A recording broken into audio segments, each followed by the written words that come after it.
The titles are just to provoke thought and get us to start thinking. So the title is Give What You Take.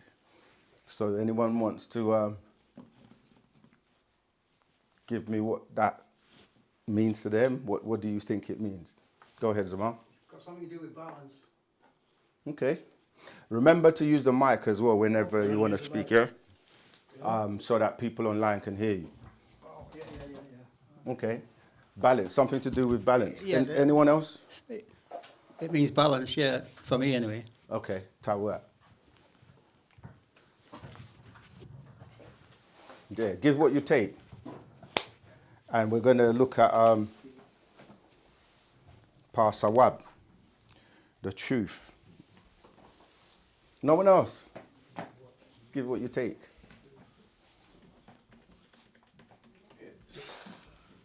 Yeah, I like interactivity, you know, I like people to... Rahubat again. Rahubat, To Zama. me, it could mean do unto others like you would have them do unto you.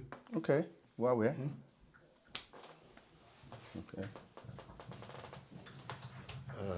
Rahubat again. Hold on one second, Josie. Go ahead. The other way round is give what you receive.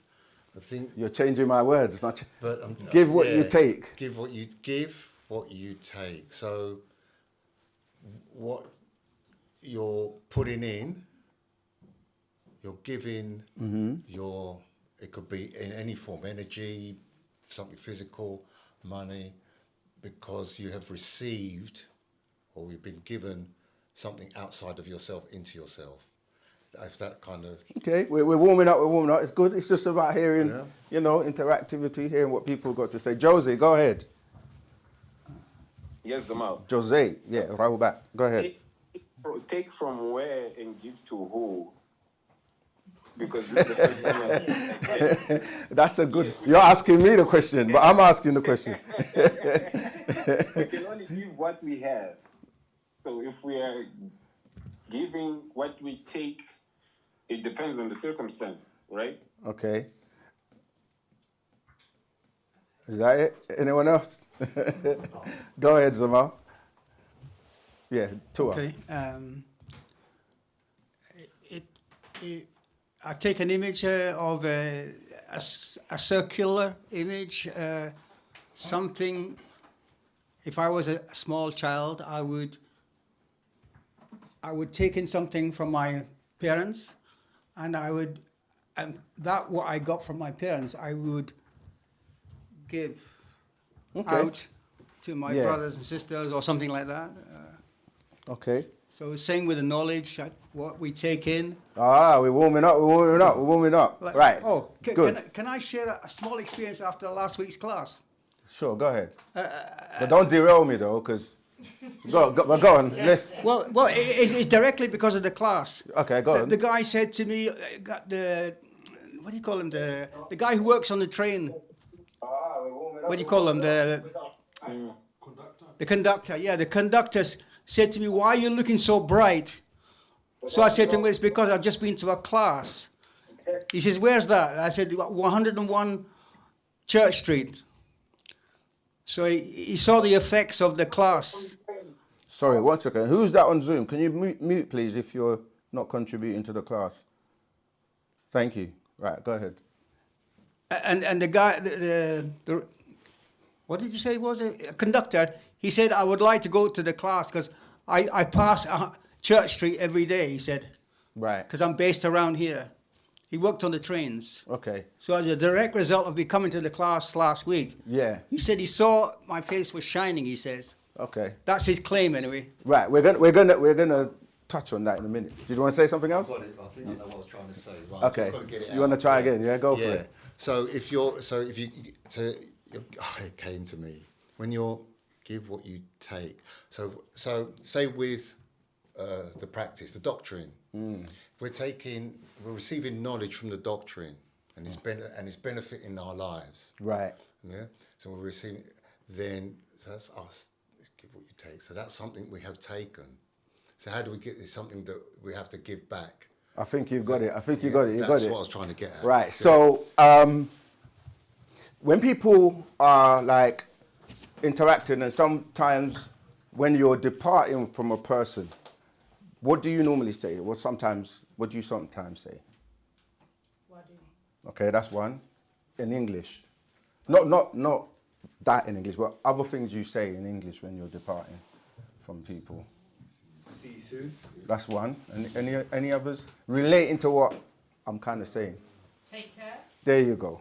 Right. So people always say, take care, but they don't say give care. So everyone says, take care, see you later, take care. So you're taking care, but you got to give care. Yeah? So you kind of hit the nail on the head, because when it comes to, if I give you, like you said, we're giving of, the master's giving us what he's teaching us, so we're taking it. Now we've got to give it. We've got to go out and give it to everyone else. So when you look at everything, a lot of people, they just take, but they don't give back. And that's kind of the purpose of today, is to get everyone to realize, like, whenever you interact with someone, someone's taking and someone is giving. Mm-hmm. Sometimes people are taking your energy away and leaving you without the energy they took. Now, if they go and give that energy to someone else, then that's great, because we're taking and giving all the time. If I give you £1 million, what are you going to do with it? Give them a job. Yeah, No, you got to give. Job. No, but you could give somebody a job. You could give them some of it. I would probably Give it to people, find a right? way of, You sure? You don't sound too... Use a mic. You don't sound like you want to give any. No, I'm joking. But some people are like that. I'd look at my bank account first and see. No, I'd probably find a way of using it that would benefit not just me but other people. That's well. it, right. That would be The my more- that'd be my philosophy. Have you all heard the expression, the more you give, the more you get? Do you lot believe that? Or accept that? Yeah. That's how we're supposed to operate. Because if I give you £1 million and you gave him, let's say, I don't know, whatever, 500, fiver. But if you gave him enough, he can then give to someone else, and whoever he gives to, they will give to someone else. So this is the principle of Ashuk, wu-sabat. It's about us taking, but don't be just taking, because you got people that are constantly reading, studying. But they don't go out to the world and propagate and give it out. Or teach class. It's like, what's the point of you having all that knowledge, all those books in your bedroom, but you're not giving it to anyone else? So the master is raising us to be like him. This job is the best job in the world. I love this, being able to share what Father Babyanun has taught us. There's no better job on the planet, because people are like trying to find what their purpose is. What's my purpose? What's my purpose? I know my purpose: to teach as a student teacher of the master teacher. And I've had many jobs that paid wonderful amounts of money, but none of them are as fulfilling as doing this job. Because I had to look on the planet and say, if I want to do something, who on the planet would I want to follow in their footsteps or emulate or be like? Right? You go think, what is it? Is it about money? Who's got the most money on the planet? Don't you not know? Rockefeller. Elon Musk. Elon Musk. That's what they tell us. Elon Musk. But do we know that for sure? Do we see his bank account? We don't. So, okay, you could say Donald Trump, you could say all these other people, Bill Gates, whoever, they got lots of money. But them having lots of money, is that what I want to be like? No, because them having that money doesn't really serve a purpose for humanity in a positive light. Okay, so then the next thing you might be like, okay, I want to be, I don't know, have a lot of wisdom. Who's the most wisest person on the planet? Partner Babjanun, right? Who has been the most caring person on the planet? Partner Babjanun. Who gives of himself and has built communities? Who's here for our people to liberate us and humanity? Partner Babjanun. So, for me, it's easy.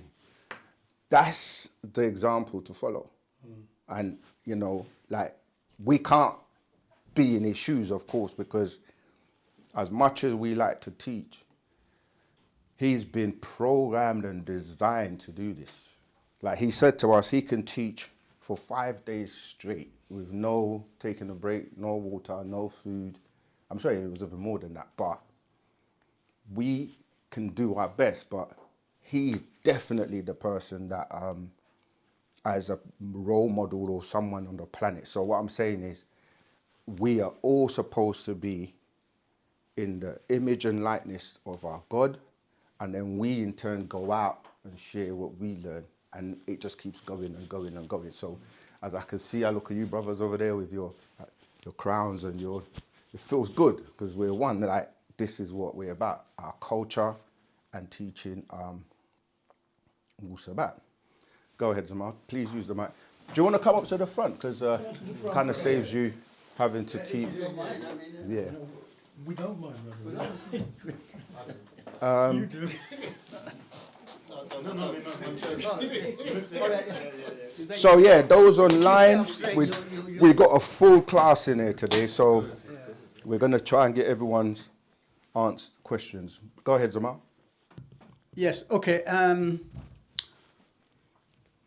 If you want us to share these teachings, do you have a study guide and also what would you call it? Some history of the works of the teacher and what the organization has done. Yeah, of You course. know, like the communities and things like that. So that if we were to sort of try and sell the idea, as it were, Actually, it's who alright the that way. teacher was, Yeah. what the teaching is, what Great. have they achieved as an organization? Yeah. Do we have some kind of material? Sure. I want to touch on your first comment when you were saying about the person that saw you and they said they saw a light, yeah? Yeah. In relation to the give what you take, that was good because what you did is you came to class, you took in the class, Right. and it changed your aura, Oh, yeah. and maybe, you were yeah. going home, somebody saw it, and they picked up on that energy, and that's why now they want to come to class. So you gave them something. Right. Yeah. Right. But not intentionally. I just. Yeah, but we give and take all the time without realizing it because we're energy beings. So as you're here right now, people are sending you energy, and everyone's sending everyone energy at the moment. And the thing is, it's important because sometimes somebody might be on a low, on a downer, and they come in here and the energy is so powerful, it helps lift them up.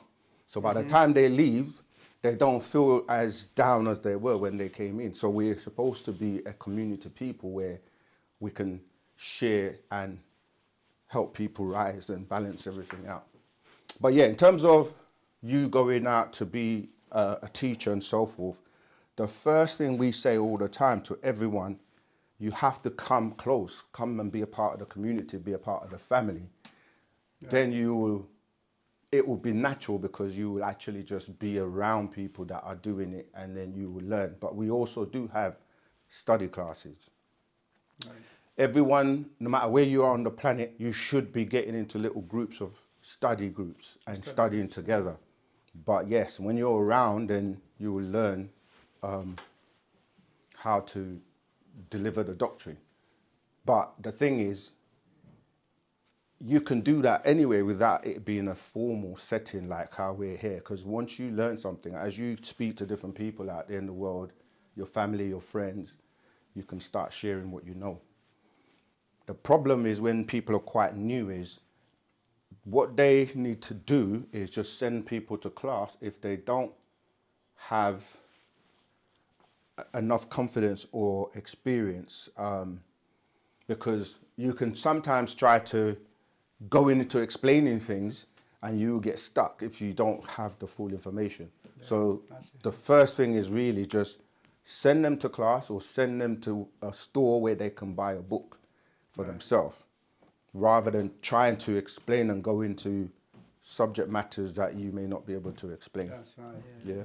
I mean, all I just say to people is, it's about the history and philosophy of ancient Egypt. That's all I say, because, Yeah, but that's what I'm saying. Even you saying that, yeah, it's not completely accurate, because we don't deal with philosophy.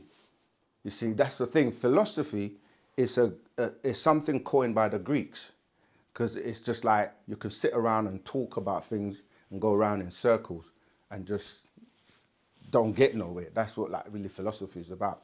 So I'm saying I know what you mean, but terminology is very important. We got to deal with like actual facts, evidence, reasoning. These are the things we talk about in our doctrine. So it's good to know that you don't use certain words, right? Okay, I also, part of the title was Sawab, the truth. This is coming from the Master's Secret, Sawab, the truth. It's very short.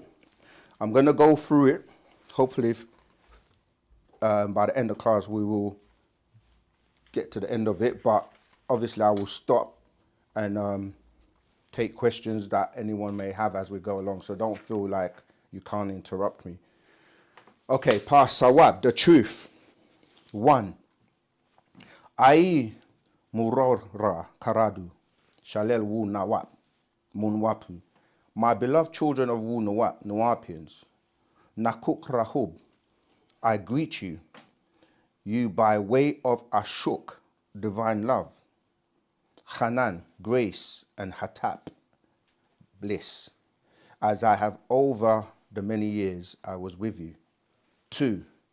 I, Parnabab Yanan, the Master Yanun, have by way of our Natharu, overseers, displayed from the year 1970 AD up until the year 2000 AD, did all in my Sakham power to break the seal that was shut up and reveal our Hakakat, actual facts, as I also Kasur, break the spell cast upon our race, a Hajar, spell of ignorance, Tafruk, separation, and indifference for self and kind, as a Salau race of people, and now, after the year 2000 AD, on into the hereafter onward, Sawab, the truth, Tarak, the way, Anak, the life. 3. I, Nabab Yananan, the Master Yanun, known in this flesh by many attributes over the years, was raised up among you from the 26th of June 1945 AD on a Tuesday, 1 Zakut moment after midnight. A Karad child was Laduda born with a predestined purpose. That's what I was saying before. A predestined purpose to redeem a Shakasu people in need of redemption. Does anyone know what redemption means?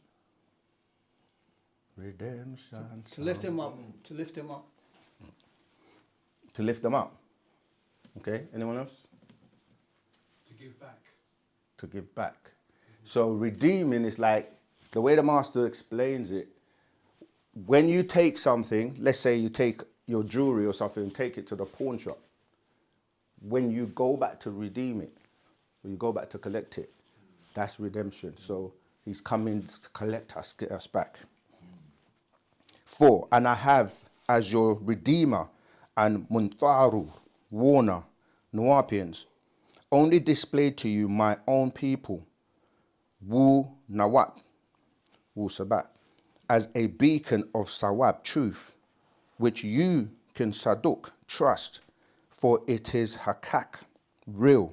5.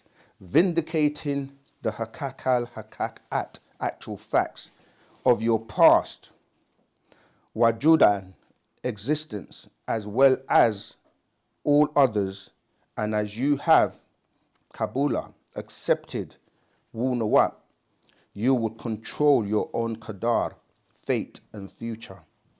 6. Wu-sabat is the truth, is the sawab, truth, that is vanquishing the kadhabat, lies, deceits, and excuse me, akadat, beliefs, as well as many deceptions, fictions of outright religious falsehoods of other races and the Adamites, who were made 6,000 Shamut years ago, back from Shamut year 2000 AD, by 6 Kawarat, groups of Mukmeyu or Kameyu, aliens. The us, the we of their Bible, Quran, and Book of Mormon.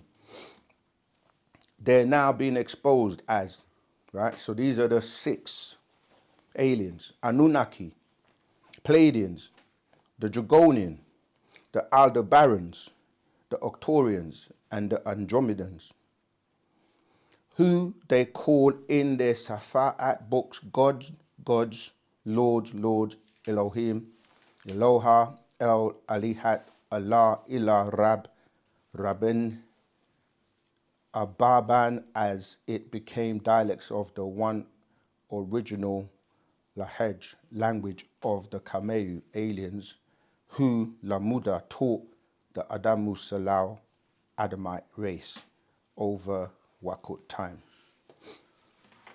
Any question? Yeah, go ahead.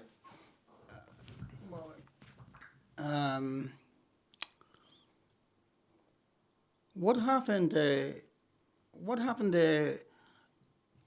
I mean, all I know about is the ancient Egyptians had the laws of Ma'at.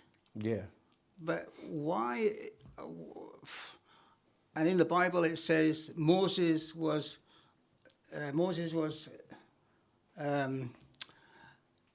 educated in all the wisdom of Egypt.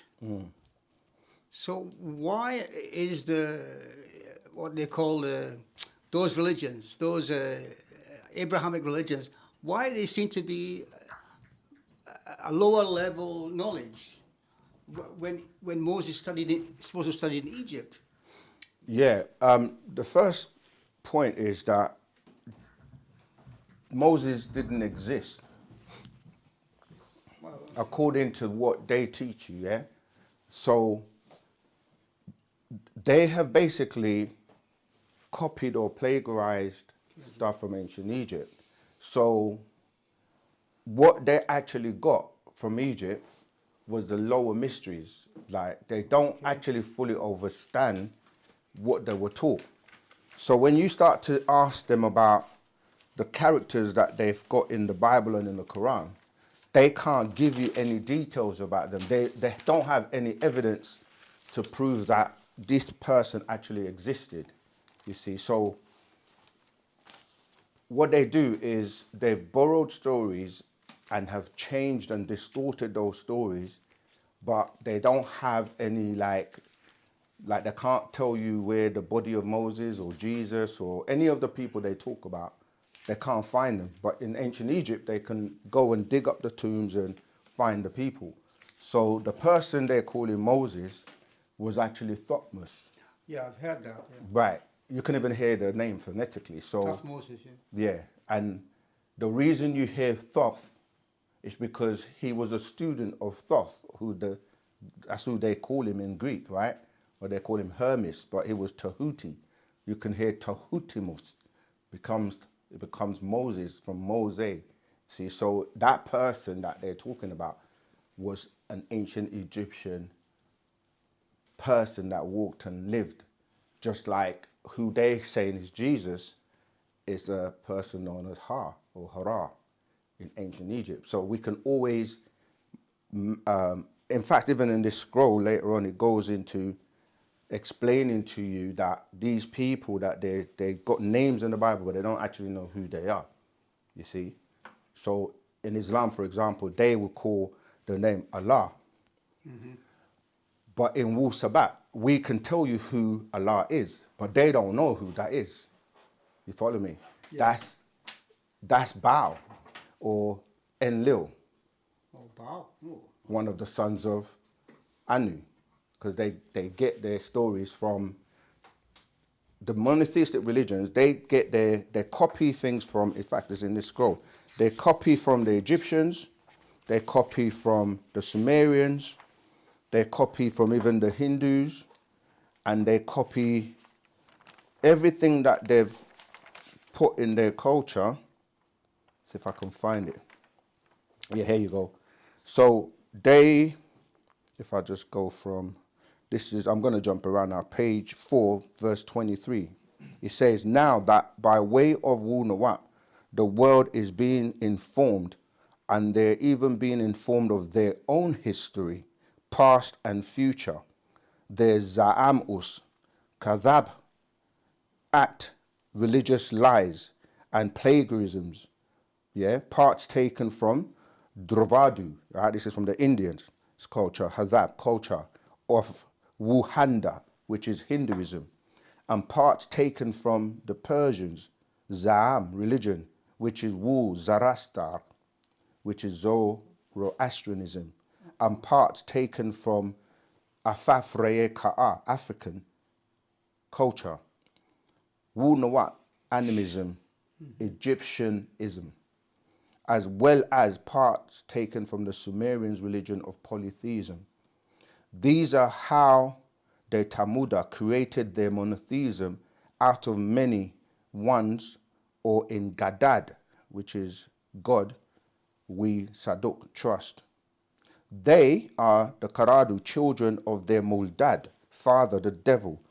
Akkadians called him Sin. The Sumerians called him Nana. Persians called him Atar. And the Hebrews called him El Shaddai.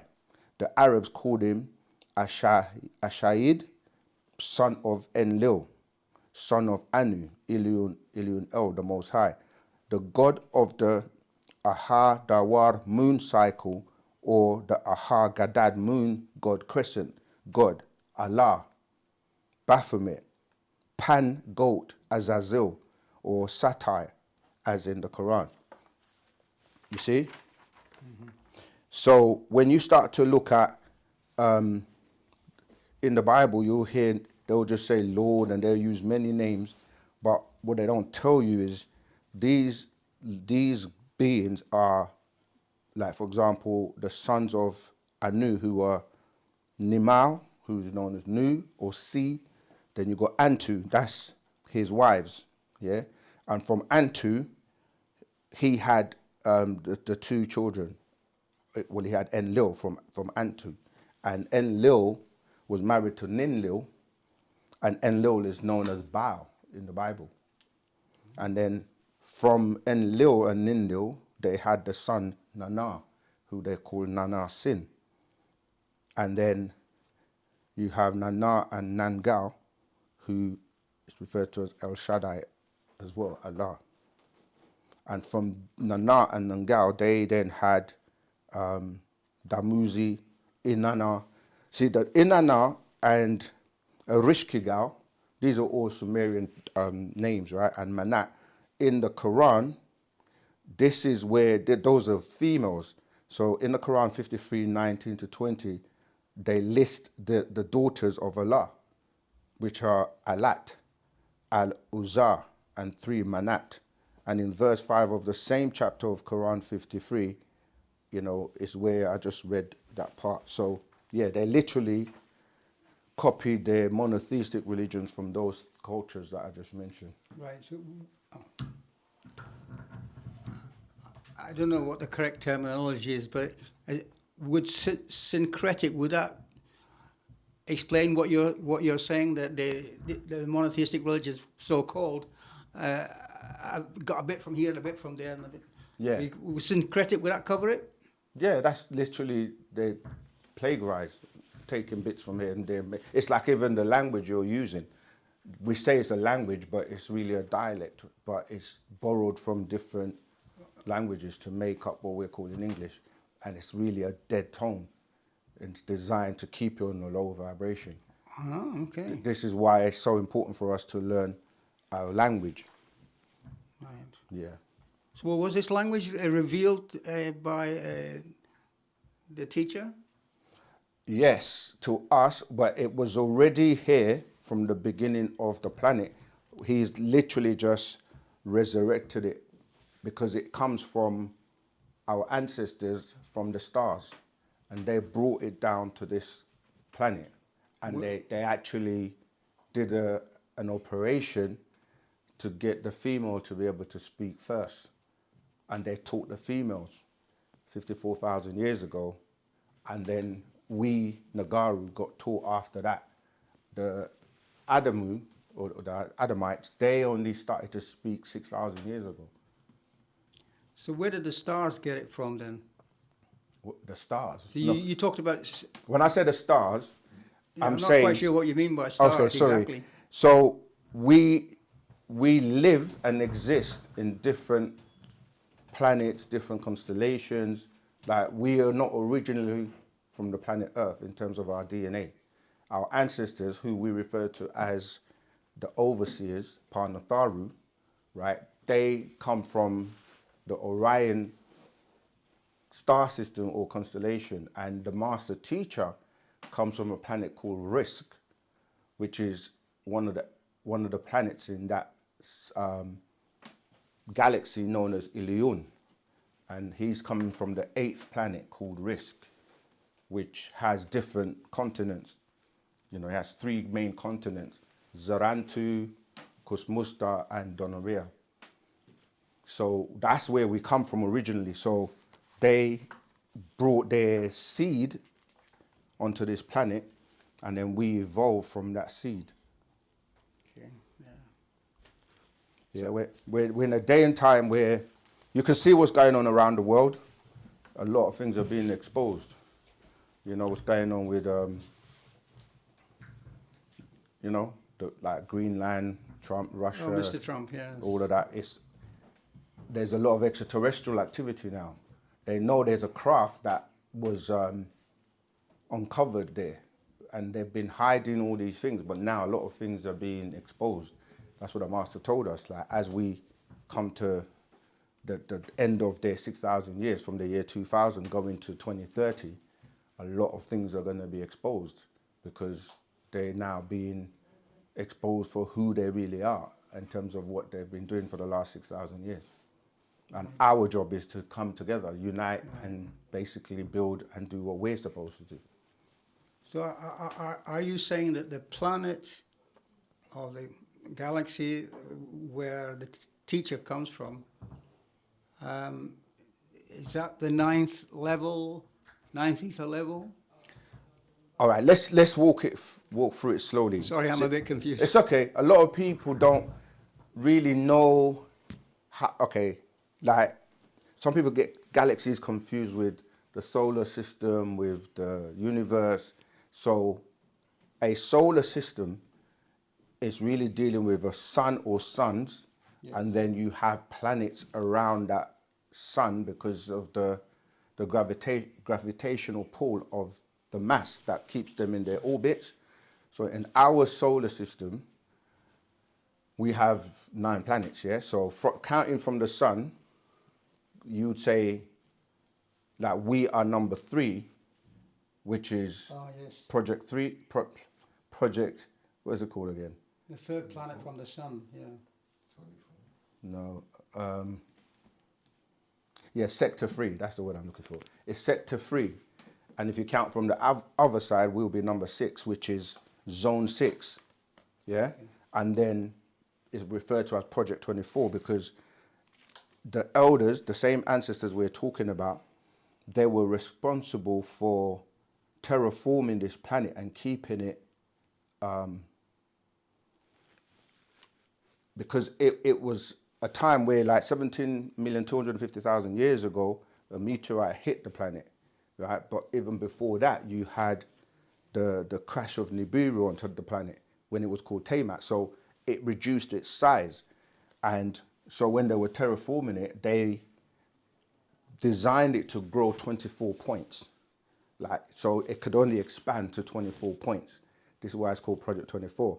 But from that point, it started its new life or new orbit, which takes 24,000 years, yeah, which gives you what we call an equinox. And that's why, even though we say 24, that was the beginning of that 24,000-year cycle. So it's just like I say, 24 hours in a day, Right, which yes. makes one day. So we're saying 24,000 years as a circumference. That's why everything is based on 24, because everything was collaborated to 24. So we now have 24,000 miles. You have the Genome Project, which is 24,000 genomes. You have the amount of cells you have in your body is like 24 trillion cells, 24-hour clock, 24 elders. You know, we can keep going with 24. 24 is because of the Project 24. Does that make sense? So when we say that's the solar system, then we're in a galaxy, which is referred to as the 18th galaxy, right? Because you have many galaxies, just like you have many solar systems in our galaxy. So the galaxy that is next to ours is the 19th galaxy, and that's known as Ilion. That's where the master teacher comes from. And in that galaxy, they have 3 suns. So the stars, the suns are stars, yeah? So when we say suns, 3 suns, and each one of those suns has a number of planets that are orbiting it. So that makes up that. So one of the suns has a planet in the middle, which is known as Risk, and that's the planet that our teacher, the master teacher, comes from. Then you have within the galaxy, you have the universe, and then the universes. There are many universes, which we say multiverse, and then we go to Multiverse, yeah. omniverse, and multiverses to omniverse. Does that make sense? That makes sense, yeah. But does the teacher teach about that there's a relationship between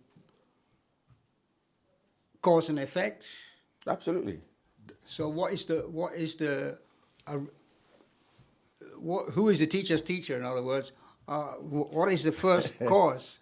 When you say who's a teacher's teacher, when you get to a certain state, it becomes about collectiveness, working together.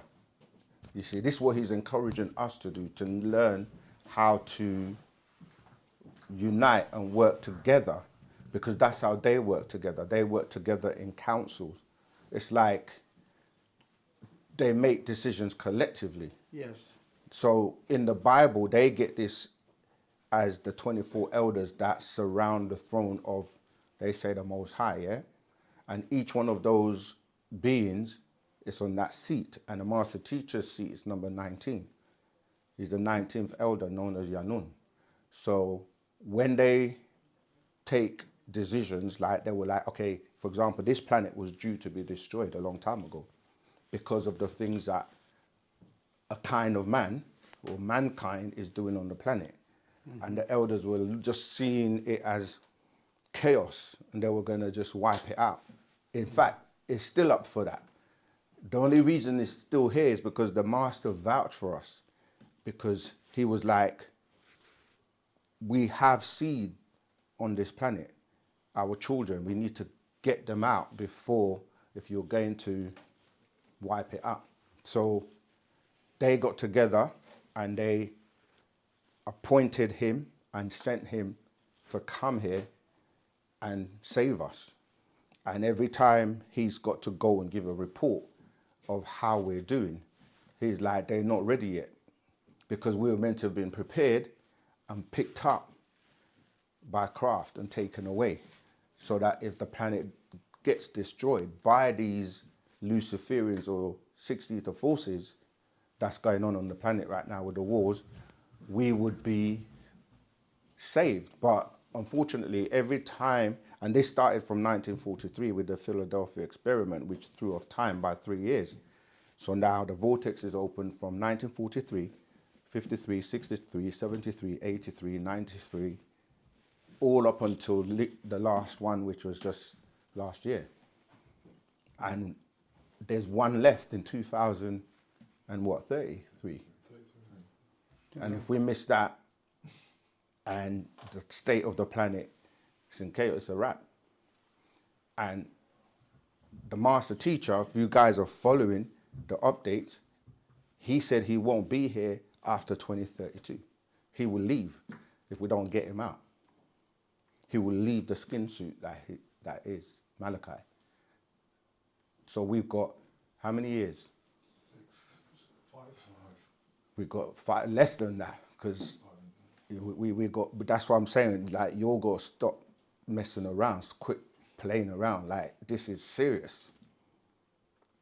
This is serious. It's not a joke. So you got to get yourself in order, get on the ball as an Nwapi man, Sabian man, and sisters, come together and let's work and get things we need to have ready, because the devil or the Luciferians are implementing things. They're working every day to put things together that, you know, you can see what's going on all around the world right now. So, yeah, so this is a serious mission for us to wake as many people as we can and get in order, get with the family and let's get the job done. Any other questions? There's no. What about in the Bible? It suggests what you're saying, that we have to get on board. It's almost like there's some symbolic meaning to this story of Noah and the boat. See, that's one of the problems. Every time people keep quoting the Bible or getting stuck Well, in the that's all Bible. we know, isn't it? So, No, that's not all we know. We know wu-sabat. But there are people that just keep staying on the Bible. I'm not saying if you're new and you don't know anything else, we're going to help you come out of that. But the Bible, yeah, it's like 10% of it is accurate information. right. The rest of it is not. And it's there to mislead you. It's really there to confuse and mislead you. Yeah. The name is confusion. That's what Babel means. Bible, Babel, confusion. Well, yeah. Yeah. So we have to get away from that. Right, we've got a couple of questions on this side. Yeah, you can ask questions on anything. I know I'm going through this, but go ahead, Jamal. Just on the subject of the master teacher maybe leaving us, or, you know, when we always talk about how you can't save everybody. It seems a bit unfair to me that, considering the spell and all the deceiving that's happened a lot, that some people are not going to make it. I might not even make it. Yeah. Do you know what I mean? Considering everything that's happened. And even to break the spell, how hard it is. Do you know what I mean? So your question is? Does it not seem a bit unfair? Right. But who's judging? I'm just thinking about those people that can, let's say myself, if I'm not going to make it. It's You almost can't like think that way. I've lived my whole life Yeah, just being but deceived. if you don't make it, you don't make it. But I'm saying, yeah. It's almost like I'm doomed before I even knew it. No, because what matters is now. Right. You can't. It's a good question. You can't focus on. I see the hands on Zoom. I'll come to you. You can't focus on I'm not going to make it. You got to focus on The now. I'm going to make it. Do you see what I'm saying? Because you create your reality, and even if you don't make it, what you do now counts. How many people are you helping? How much people are you sharing wu-sabat with that you've learned? Do you know what I mean? Yeah. At least if you focus on doing the work, they might give you a blight. Say, well, you know what? He actually was doing the works and helping out, and, you know, let him through. Do you know what I mean? But if you focus on, and that's a very important point, because that's selfishness as well. You thinking about you making it. Not saying that you shouldn't, because that's the point, but I'm saying really it's about you've got to be of service to everyone else and then let your works. That's where I was coming with. Yeah. That it seems a bit unfair. Let's say like today we had a similar conversation where... Sorry, the last point I was going to make is sometimes your job might just be to bring someone to wu-sabat, and that's it. So depending on what your job is, you might have just saved that one soul, and that was your job. So you've still fulfilled your purpose. You see what I'm saying? Without wanting something for it. I got you. But carry on, yeah. We had a similar conversation today when we was out propagating, and some of the people we were trying to reach out to, especially like the elderly, Yeah. it's almost like they didn't even want to know. So it was like, oh, we can't save everybody. Yeah. So I couldn't help but think that surely I would like this, you know what I mean? We would love to save Yeah, everyone. yeah. The master says the same So it's thing. like- it He almost says, seems I would unfair. love to save every one of you. But the thing is, that elder, the people you saw today, Yeah. they had an opportunity. Also, everybody does have an opportunity. Yeah, that even was them their at some point. opportunity. If they chose to go, "No, I don't want to hear you," then when they're being questioned, they're going to show them that day and say, you had the opportunity. This person was trying to give you wu-sabat and you didn't listen, and he just... So now what do you say? It was, you were presented with the opportunity, but you didn't take it. Just a particular example. There's a lady I was talking to today. Yeah. You know, when I say to her, this is like ancient African culture, she was like, I'm Caribbean. This is nothing to do with me. So to me, yeah, I'm looking That's at the looking programming. at the problem where it's like she's in her late 75, so she's probably never had anybody that taught her to realize, yo, you actually come from Africa. Yeah. Do you know what I mean? So it's like, But she's still going to be judged on what she knew. I get you. Like, how did she treat people? Was she caring? Was she helpful? Was she... You know what I mean? It's not... If you don't know something, you can't be judged on what you don't know.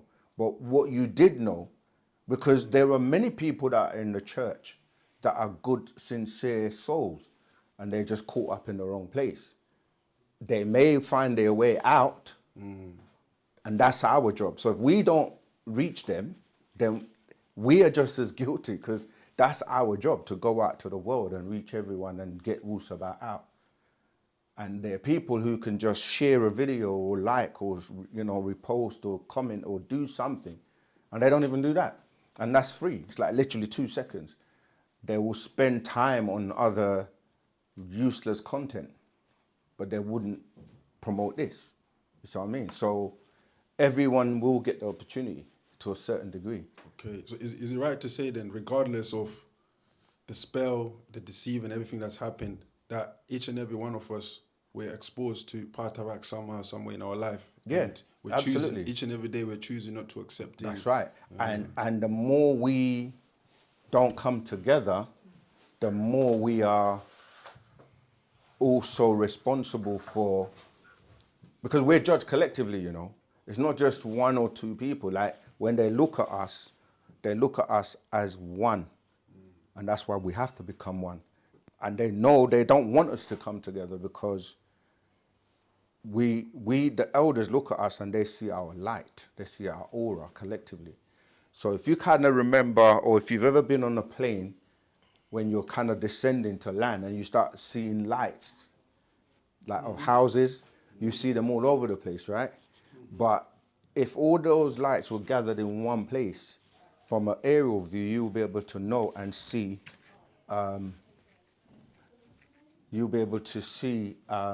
where we gathered.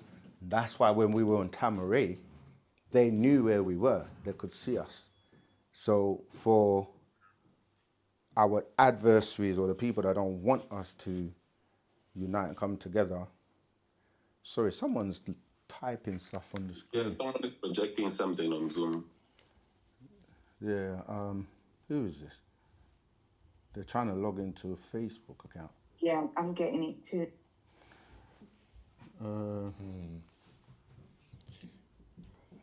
I don't know who that is, but Bringing up the 6 ether forces. yeah, this is what we're saying. Like, so the Holy Tablet says that if enough entities on the planet followed the Master's instructions and we came together, they would remove all the 6 ether forces of the planet in an instant. It's kind of like, have you ever seen a movie where someone takes a hostage and they like this and trying to get out and the person can't take a shot because you've got someone blocking you. We are in the way because we are embedded in all facets of their society. So we just have to learn, like, okay, you all need to move and work together and be in a particular place. And that's what our communities are about. we are responsible for what happens to us. Our fate, F-A-T-E, is based on what we do. Well, that's why we don't have faith, F-A-I-T-H, because that's based on beliefs. So we just have to do what we've got to do. All right. Ramesses, go ahead. I know we got someone. Let me just take Ramesses. No worries. Ramesses, Rahubat. A simple question. You know the red Irish moss that you drink? Yeah. Yeah, where you get it from? We get it from Nashat, and the sister, the lovely sister that makes it is here right now in class. Yeah, so unfortunately, because it's a health product, you have to come and get it here in the store at the moment. You know, we can't send it in the post and someone tampers with it and then someone gets blamed. So, but that's something that is so refreshing. I mean, is there any up there? I might get one now. There is. But yeah, so that's where it's at the moment. And since, you know what as well, I might as well, plug her a little bit. She's got I don't want to call it food, but she's got a business called Ashok Mills. And she's a vegan. She's been like that for years. And everything she does is done with love and the herbs and the right ingredients to heal us. So that's why her products are so good. So anyone, you guys have tried it, right? Yeah. So, you know, don't take my word for it. Come and try it for yourself. But yeah, it's here in the shop and the shop. Do you want one? Do you want me to get you a drink up there? Yes, please, if you don't mind. Cats and all. Yeah, so Ramesses, is that it? Or is there another question? That's it. Yeah, it's so refreshing. And her beautiful daughter, it's called Imani or Iris, isn't it? What is it called? Imani Iris. And yeah, she's definitely, that's what we're talking about, raising our karadu, our children, from the beginning on the wu-sabat. Speaking the language, eating properly, having two parents that are both Nuwapians. And that's what we're supposed to be doing, because like they're the generation to go forward for us. So yeah. So thank you so much, Tawutat. There you go. I'm gonna unfortunately tease you a little bit, but it's all good. You're the one that made me reminded me of it. What did you call it again? I've got to try that. What's that stuff? What was the name? Miss Irish Moss, look. Miss R. I've got. Oh, Irish moss. Yeah. Yeah. But yeah, let's keep going with the questions. Anyone else on Zoom, Clubhouse? Yeah, go ahead. Just a couple of things. You mentioned Enlil. It's been known by many names. Yeah. And let me just get this on. I'm just going to say this so clarify if I'm being right. And one of the names is Allah. Yes. Yes. So in the Quran, when people are calling Allah and these names, if you ask them who are we talking about, just the same as in the Bible, these are actual people. Yeah. And you also mentioned Baphomet as one of his names. Yes. So is that the goat god? Yes. Yeah. That's Isn't this the devil, the worship? Yeah, in fact, Grove. that's right. That's being? what we're Okay, saying. That all right. I'm going to read it because it's a good point. So I'm going to read from. Remember, I was reading up to the result is what you are seeing now. From the year 2000 AD to now, those Mosism, Jesusism, Mohammedism, Jewishism, Wu-Karast Christianism, and Wu-Salam Islamism, now kafur, fighting, and katul, killing one another, self-destruction. Their za'am religions, their governments, and their people is fading away. Fallen is fallen. This is what the coming forth of Wu Nawab is doing to them, for others to power world over.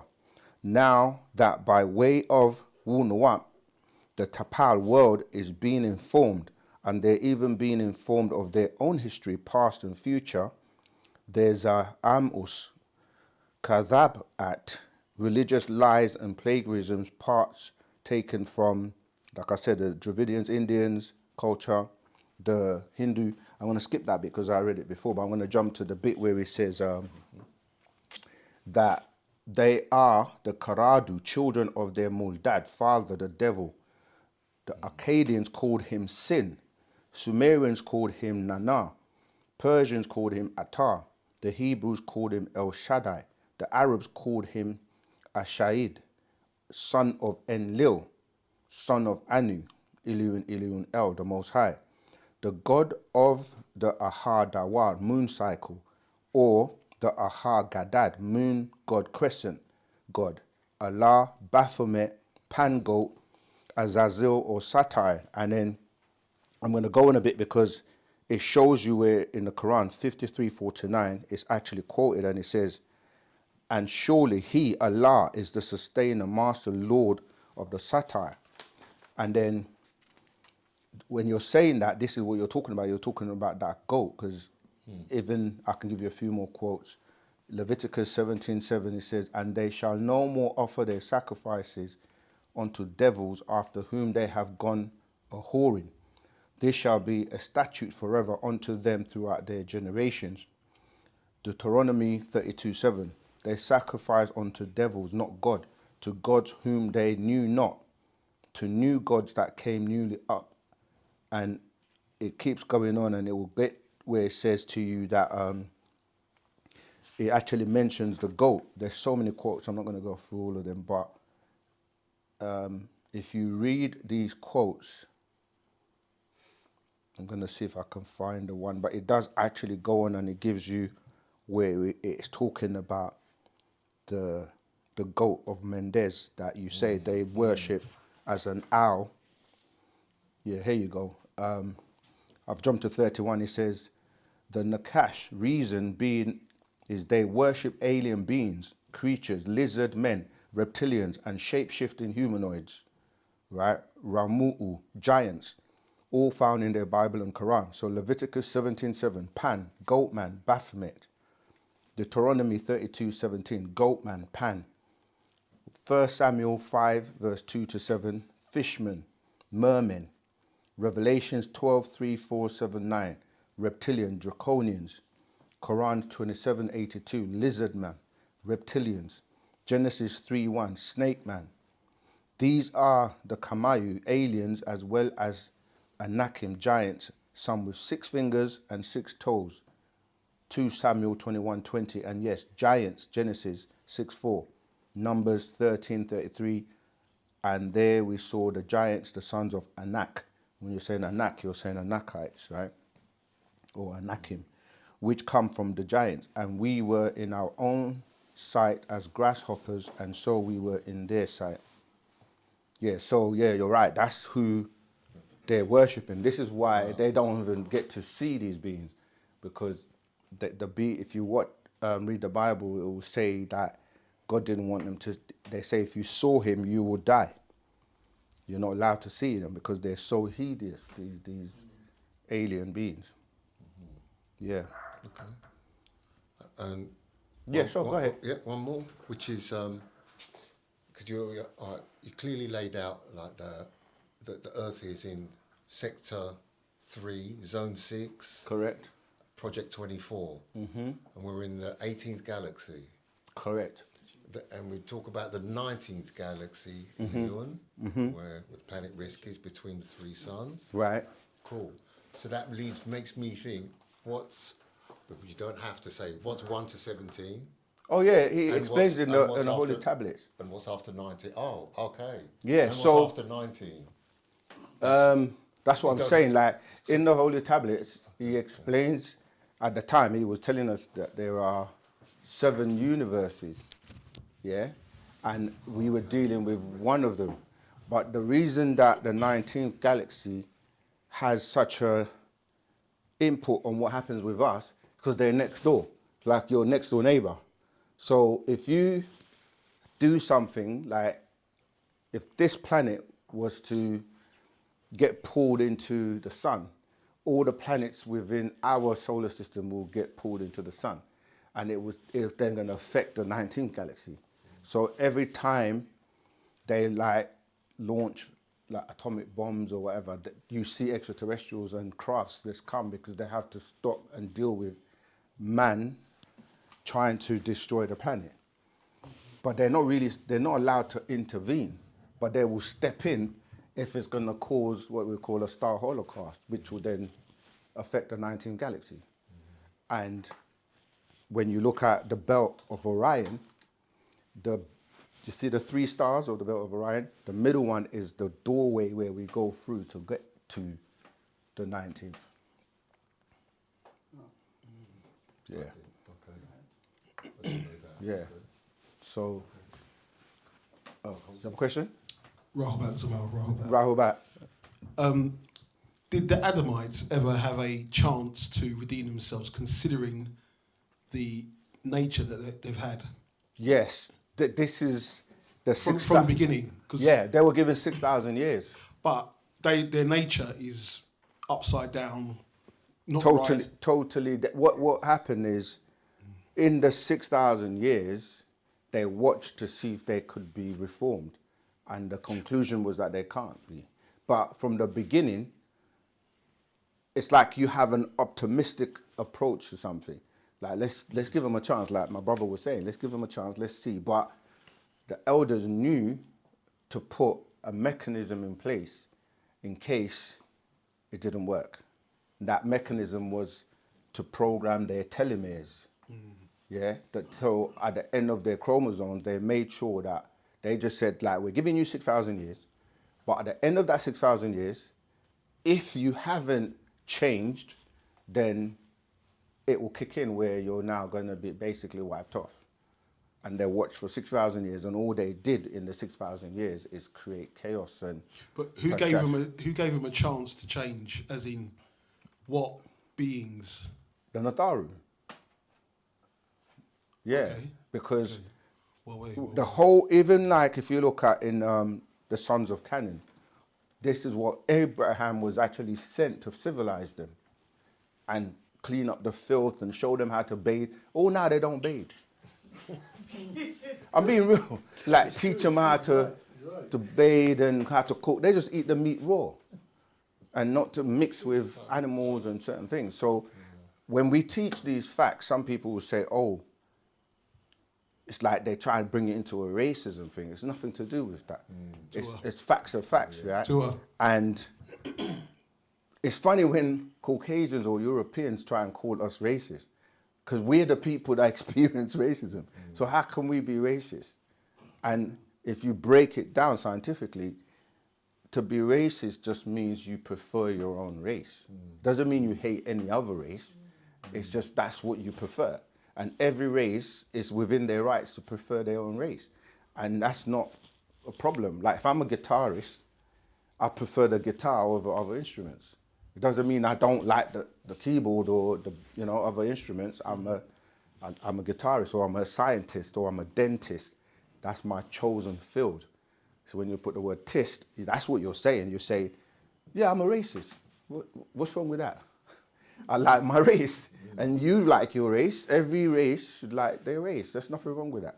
But for some reason, yeah, when we do that, it's a problem. Tua, going back to something you said earlier. Yeah. If all of us left, I know Master Teacher said I've heard that we said that. If all of us left, we got together, say we went back to Africa, all of us. Yeah. The us, how many of those us's needs to go back for them to get wiped out? Good question. Yeah. I mean, 144,000 would be a good start. We can start. Yeah. So, okay. Because I'm just trying to figure out how many people I need to get together. That's funny. But we laugh, but we can't even get together now here in terms of what we need to do. So, and the thing is that many hands make light work. So there are people who are just jumping ship, but they're going without the guide. So they don't even know where they're going and why they're going there and if that's going to be safe. Just because you go to Africa doesn't mean you're going to be safe. But there's going to be a time between now and 2032 when there's going to be remigration, repatriation of us, the Gardu, going back. But it's happening. It's been happening. Now. Yeah, it's happening now. So, yeah, I don't know if they... No, go on. I want to hear the question because there are other people listening. So. Are they? Oh, sorry. Yeah. Are they counting like? You think the Gardu? Yeah, there's one there. Let's get that one over there. No. It's a good question. The master keeps a list of people that are going to be on that list who make it. And you can be on that list today and might not be on it tomorrow, because it's based on you and what you're doing and how you're living and what your aura and your development and everything about you. Are you living wu-sabat? And yeah, he's the keeper of the list. That's what I was saying. Like, none of us know if we are on the list or if we're going to make it. You just got to do what he's asking you to do to be your best. Because he says you have a seat on one of the crafts with your name on it, but you have to meet the criteria to get on. One of them is speaking our language. Like when you're on the queue to get on the craft and you go there and the man's speaking to you in Miss Batia, because he's not going to speak English. So, I mean, we do it every day. Like, you say to someone, Rahubat, they say Rahubat. The minute you go past that, Kaya Fathir Rantak. What did you say? We've had all these years to learn the language. So, and your weight is important. You can't be too overweight and you can't be underweight. So your health is important.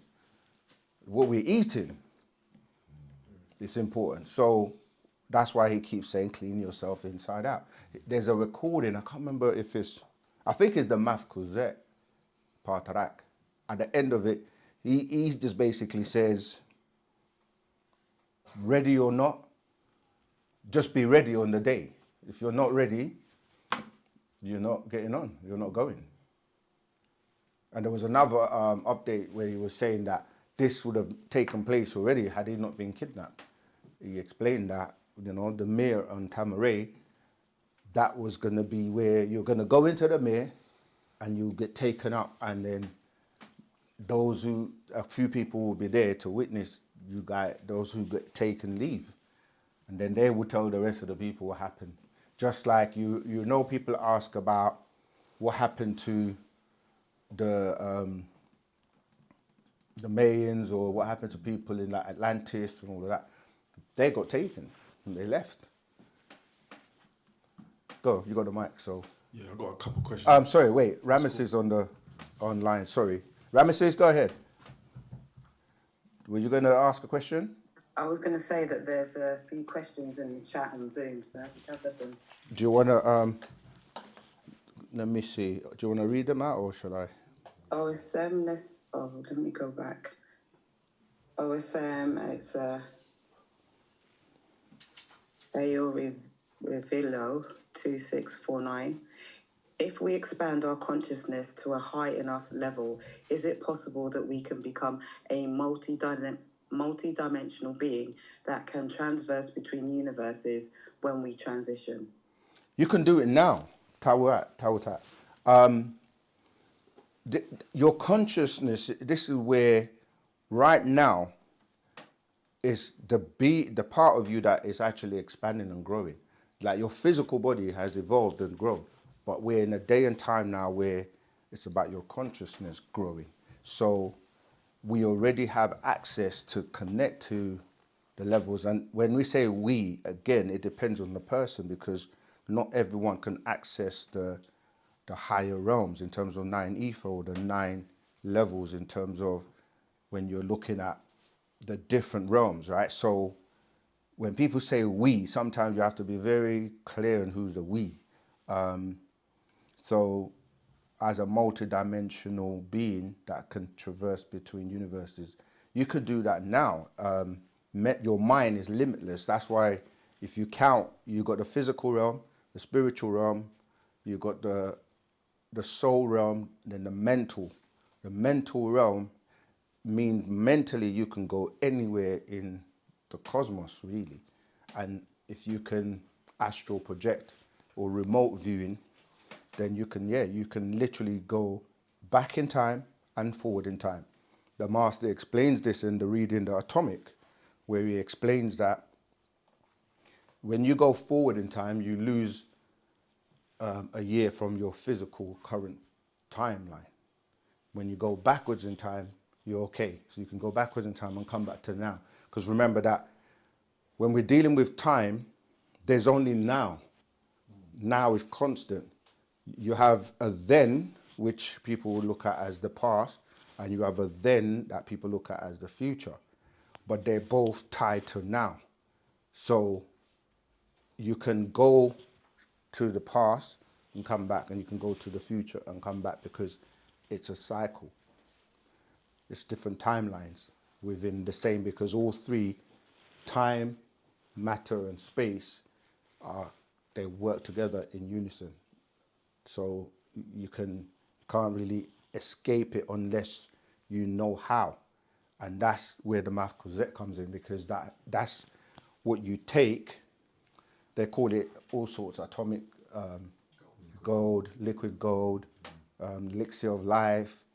Because when you take that, it works with your pineal gland and your pituitary gland. And this was to activate your barothry gland. And once you get the barothry gland, which works with those, you were transformed.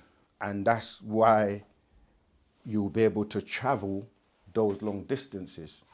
But the master explains that in order to do that, we have to travel faster than the speed of light. And the way that's done is by using bending space-time, which is like being in a bubble. So you use expansion and contraction to basically like be in a bubble and travel at warp speed. That's how you'd be able to travel the distances from here to like the other galaxies. But this is all things we have to. Like the master's got math because they're in his being, in his blood, but he hasn't given it to no one.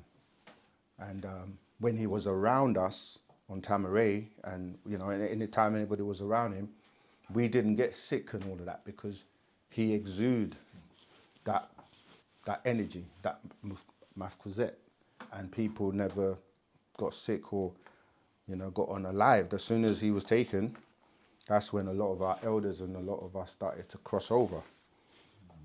And so he is our protector.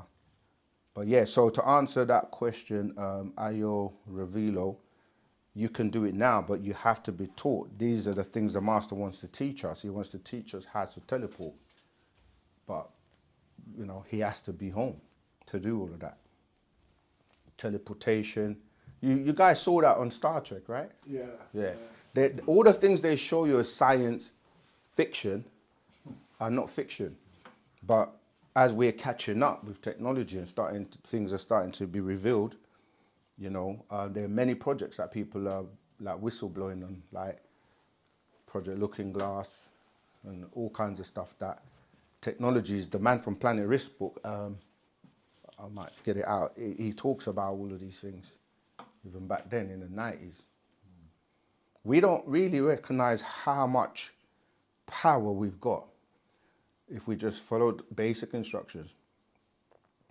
Another question. Go ahead, Zamata. Okay. Atumre Kamet, can someone truly be forgiven for what they call sin? And if so or not, what is real forgiveness? No, you can't be, because who are we to forgive? What it is that when you think you're forgiving someone, all you're doing is delaying, you're taking the guilt from them temporarily, but you're still going to have to go through your judgment, because it's about cause and effect. Nature, for every action, there's an exact opposite reaction. So people can say, I forgive you, but the person who did whatever they did is still going to get what the opposite of what they did is going to come back to them. That's why the master says, truth is truth. And that's one of my favorite sayings, because it doesn't matter what people think of you or accuse you of or say about you. Once you know true, that whatever it is, you know the truth. That's all that matters. But people can accuse, like the master's been accused wrongfully. And the millions of people in the world that don't even know anything about the case, they'll try and say all kinds of stuff about him. But the truth is the truth. It won't change. So regardless of whether people want to say, yeah, he's this, he's that, and you don't know anything about the case, you're wasting your time, because what is going to happen is going to happen. It's like the Adamites, right? They've been judged to the point where they tried to get extension and extension, but when it came to 1999, it was like, nope, that's it now. From 1966 to 1999, they got that little extension, but after that was like, no, that's it now. Time done. Expiry. You go fade now. So you can see what's going on around the world. They're trying desperately to hold on by fear, and just people that are still not getting it yet, that wu-sabat is the way. There is no other way. Sorry to burst your bubble. If you're thinking there's another way, there isn't. Anyone who thinks there's another way, let us know. Because you hear people, they say that, but they don't know who the master teacher is, really.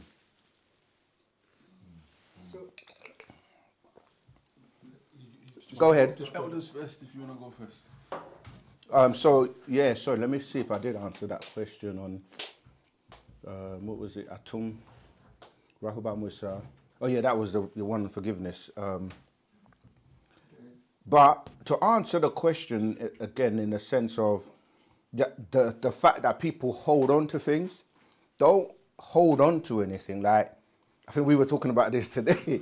Like, if somebody does something to you, if you hold on to it, you make yourself sick. Mm-hmm.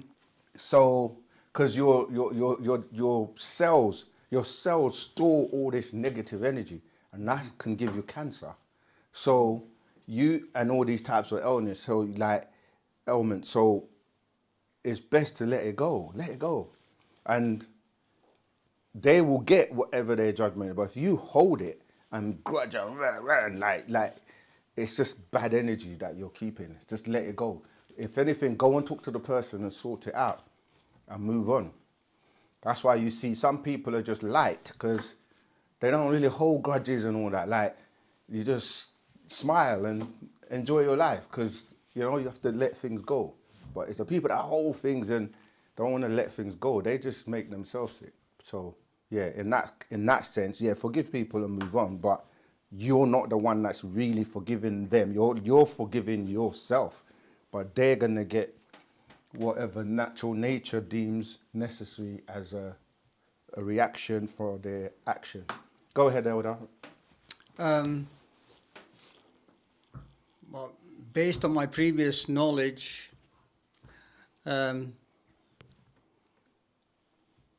was saying to my brother, well, you know, things happen for a reason. Take, for example, slavery. If you take it the right way, it might be like an SAS training. Go on. I'm following you. I want to hear where the question. So, because it says in the Bible. You in this Bible. I can only start from where I'm at the minute. Is what's the question? The question is the way to resolve like a collective issue like slavery. It's not, you can't go to the European person and say, well, you're not asking the question. Well, you're saying that we need to go to the person and clear it up. I didn't say that. I'm saying what? Okay, you want to know something about slavery, correct? No, I'm wondering what you mean by saying that you should go to the person and... Oh, okay. I mean, like, if you have a disagreement or an issue with someone... On an individual level. On an individual level. But collectively, that doesn't work like that. But you have to ask the question. When you say collectively, because are you saying something's been done to us collectively and we have... What do we do about it? Is that what you're saying? Just to get your question clear. Okay, that's what I'm saying. So take, for example, we are in slavery because we allow ourselves to be in slavery. Okay, so when Kanye West said that, he got a lot of stick for it because he said black people choose to be in slavery. But he made a mistake because he was talking about the past. And I wouldn't have agreed with him to say in the past we chose to be in slavery because we were kidnapped. But today you choose to be in slavery when you have the truth and you have liberation doctrine. So if you still choose to remain under 6 ether, then you're choosing to be stuck in that slavery. But yeah, in the past, it was something that was done to, remember, we lived in a way that we had never experienced, you know, the barbarianism and like the people that came to kidnap and do all the stuff they did. And even that has been exaggerated a lot. So it wasn't as bad as people think, even though it was bad. But you know what I mean, it's like the same thing they do with, you know, the Holy Cause? yeah, I just didn't want to say certain words. But yeah, they exaggerate No, I that. just said it. About, they say 6 million people, but it's like there were never more than 2 million people in the entire area that they're saying 6 million people were gas chambered and all that. Go ahead, Zamal. A couple questions. What is the most effective way or strategy to get the master teacher out? And also, protesting. Have you ever done protesting? Maybe even camp outside the prison for months and just scream sorry, out. I'm Scream out I'm until laughing they get because him out. it's like marching, isn't it? Would it work? No, it won't work. Protesting wouldn't work at all. What we need is awareness. We've got everyone to know about it because when things are exposed, that's when different people will be like, oh, I didn't know that. Let me help. Like, you know, if you look at other people in the past, like Mandela, for example, or even Nkrumah, there are certain people that when they were incarcerated, their awareness of people talking and, like you're saying, bringing awareness helped. But in terms of what do you need to do, we say it all the time. All you have to do is do your bit in terms of be the best Nuapian you can. Because when you're in a particular, like certain things are not going to be told to the public. So when you're in the right forums, you'll know what to do. I mean, right now, people can support with the legal by donations or giving financial assistance, but awareness and speaking about it and making videos and bringing it to the world is something you can do. Yeah, but surely, you know, I don't know if you've noticed the monks that's been walking across America. Yeah. Yeah, so if we had like over 500 brothers and sisters outside the prison camping there for a month, surely that will get some. Nah, it won't. No. Nah, because there are rules and regulations. I mean, what it is, we're fighting the fight the way it needs to be fought, which is legally. Okay. Yeah, but the thing is, people have to get in order to be given instructions of what to do in the most effective way. So you being a part of wu-sabat, you being a part of the brotherhood and being an Nuapian man, that it will help because you will get to know what to do. You follow me? I'm with you, Ken, but he's been in there, what, 20 years now? Over 20 years? True. We know. And Everyone we've is got tired of We've it. got less than 4 or 5 years now. Yeah, but you're doing what you're supposed to be doing. That's what I'm saying. Like, if everybody just did what they were supposed to do, like what we're asked to do, like become a part of the community and do what we're supposed to do, come together, and I'm trying not to go into the details, but we have to just listen to the instructions that we're given and just follow it. And that's all we have to do. Like, I mean, right now, you don't know, none of us know when the master's going to come out. It could be coming out tomorrow. Mm-hmm. You wouldn't know that. Mm-hmm. It could be next week. Mm-hmm. It can come out anytime. But the thing is, are we ready and prepared to receive it? Are we doing what we're supposed to be doing so that when he's out, he's taken care of and he's good? I'm with you. So there's already instruction and Yeah. a process going on rather than just going out there making that's what I'm saying. noise. Because people talk about the case, but you have to take time to actually study the case, to know who's working on the case, and they will tell us or tell you what assistance they need. And if we do that, we're good because there is a legal team. What happens is people try to go their own route or nothing in the last 20 years or so, right? It's very unlikely you're going to come up with an idea or something that hasn't already been looked at or someone has already come up with. I'm not saying you can't, and if you do, it will be looked at, but I'm saying pretty much every method has been looked at. And there is progress. But, you know, when you're dealing with legal matters, you know, whilst the case is still going on, you can't really discuss your strategies and what's going on and all that publicly. So the best thing you can do as a Nwapia man is get in order, get in line and work with the other brothers, and you will get to know what you're doing and what you should be doing. But anyone can help by going to the UnitedSabiansWorldwide.com and search how can I help, and you can you pass me that? Yeah, you can help and do whatever, not the whole thing, please, because the battery's about to die. Yeah, someone else had a question. Go ahead, Zamar. As well, with the 3 root races, Yeah. where does the Dravidians, where do they lie within that? Because they're not Cro-Magnon. They're Denisovan and Homo florensis. But aren't those your Asians that look But Chinese? There's mixtures. Yeah, all of them together will fall under the Denisovan. Okay. Yeah. Yeah. So people from Sri Lanka, Yep. dark-skinned South Asians, are they? They fall under that. Do they? Oh, okay. Yeah.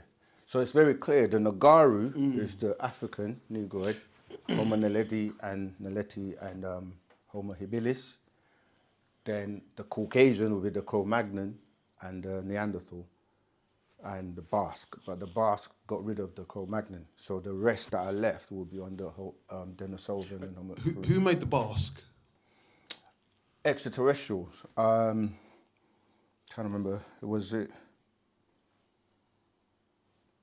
I think it was the Natharu or Natharu, because they were designed to wipe them out. So what they did was, where is that again? Basically, they did it so that when they procreated, the offspring would die. I'm trying to remember what scroll that is in. Any teachers can remind me. But yeah, they did that to wipe them out. The harvest. The harvest. The harvest, Tawuta. Yeah. Do you know what page? Do you have it? I'm looking for it now. All right. When you find it, just jump in and we can clarify that. Tawuta. So Panataru made the Basque to get rid of the Neanderthal. Cro-Magnon. Cro-Magnon. Yeah. So what we have running around now. Yeah. Those are are the Adamites. Those are Adamites. Yeah. Mixed in with Flugerods, bit of Neanderthal. Yeah. When the thing is, that's a good question, because a lot of people make the mistake of thinking that the Adamites are all white. It's not, because even in the beginning of the 33 Commandments, the Master makes that clear. Yeah, you're talking about a graftation that was done 6,000 years ago by the beings from Arcturus, Pleiadians, who basically, they were trying to give the Draconians a food source so they can stop eating them. So that's how they came about, you see. So there were Caucasians or whites before that, because you're talking about like the Flugerods, who were 8,400 years ago, and you've got beings from other planets that have come here and settled way before the Adamites, you see. So when you look at people on the planet, you can't just look at someone and judge them by just their skin suit. Because even when you look at certain, what we will call whites, if we ask the question, what makes them white? What would you say? What's the definition of a white person? Melanin deficient. Huh? Melanin deficient. Oh, okay. It'd probably be their culture and behaviour. They don't have a culture. They don't have a culture. There you go. Yeah. So even though you said melanin deficient, that's not completely true, because if you look at Caucasian, there's some of them that can go in the sun and they will turn brown. And there are others that no matter how much stay in the sun, they still remain completely pale. And you will read that in the Secret of the Seed. Yeah, there's a reading from Pana Babylon called The Secret of the Seed. It explains that because you're dealing with the theomelanin and, you know, they go into detail. What I'm saying though, some whites will have brown hair, dark eyes, so that shows you they have melanin or Nagaru in them. So you can't judge everyone. The Nordics were the original Adamites because they were in the image and likeness of the Pleiadians with the blonde hair and the blue eyes. You don't hardly see any original blonde hair, blue eyes Caucasians anymore. No, it's true. The Nordics. I have seen a there are a few. I've seen a mixed race girl with blonde hair and blue eyes. What, natural blonde hair and blue eyes? Yeah. Okay. Well, we see our sisters with blonde hair now, innit? You look at Nicki Minaj and all these people, they all pushing the blonde hair, but You that's a get deficient. Melanesians like that. People from Melanesia. Yeah. But even in the 18 plus 1, 37 genes of the mitochondria, it shows you Nagarus who have like blue eyes and like, that's a genetic throwback. So you do get that. And that's why we say the fourth generation is where the anomalies will occur. So you will get people that have these traits, but if you go back down in their bloodline, you see that somewhere in their tree, they had some mixture with Caucasian. Would you agree that the Pleiadians portrayed their own creation? Absolutely. Betray them. Yeah, because they would be looked at as their overlords. And yeah, they left them and because they realized that their time is up. So they literally have left. But betrayed them from the beginning because they never had a chance. So they remember, you're right, because the motive for creating them or grafting them was for them to be food. So in that sense, yeah. But the thing is, there was a bigger plan by the Natharu who wanted to get rid of the Draconians too. Because the Draconians were eating the Pleiadians, and the Pleiadians made a deal to say, stop eating us, we're going to create you a substitute. But the Natharu was like, because they had to come and get the formula of how to do it anyway. So they were like, you know what, we just get rid of the Draconians and them, and then the problem is solved. So they worked hand in hand with the Pleiadians then? Who? Parnadaru. They didn't work hand in hand with them. They what's the word I'm using? They were a step ahead of them. Like, you know, the whole thing about you plan a plan and Allah plans a plan or God plans a plan and who's the best of planners.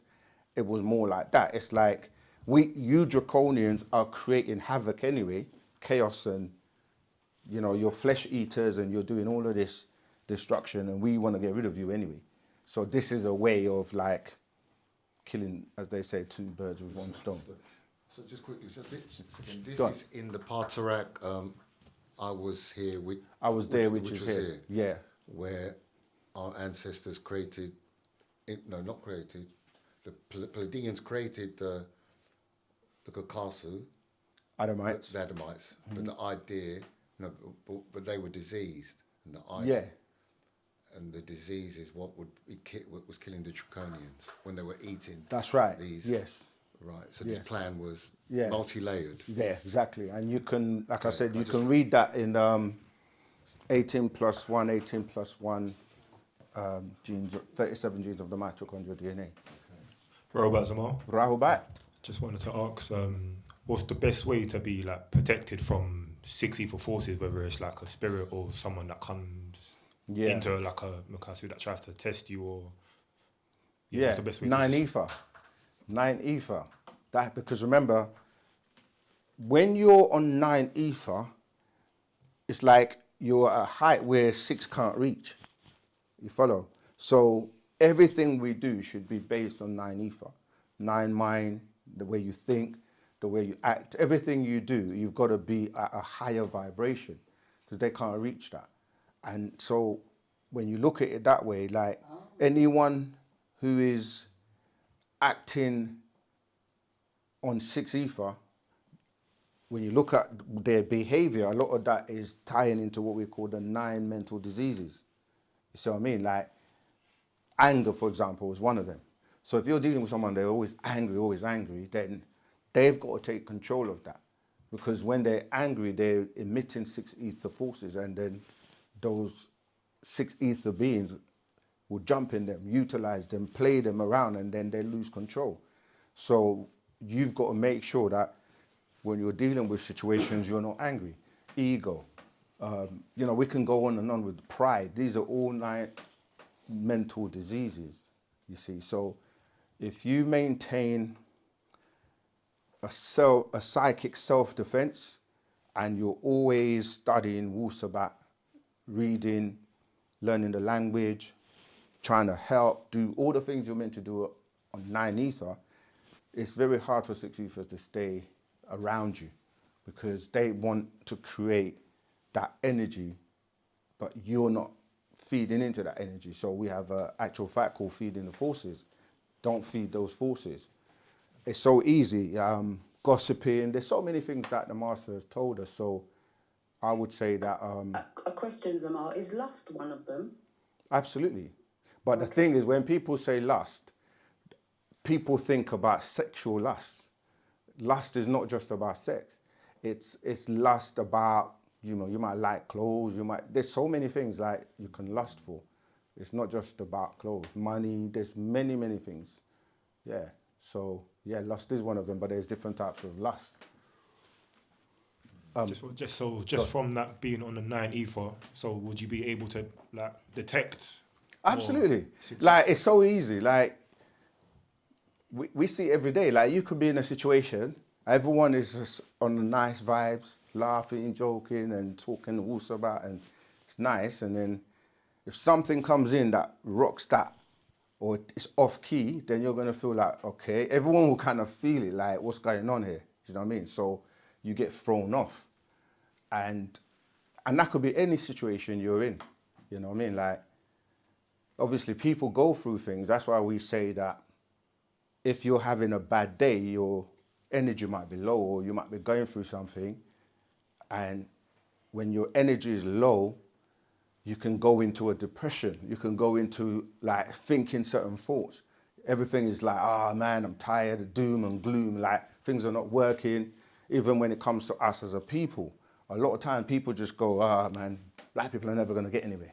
Like they're just doomed. But that thinking is keeping us in that vibration. So we got to think the other way around. So yeah, it's easy to tell. It's moods, innit? There's more questions on Zoom.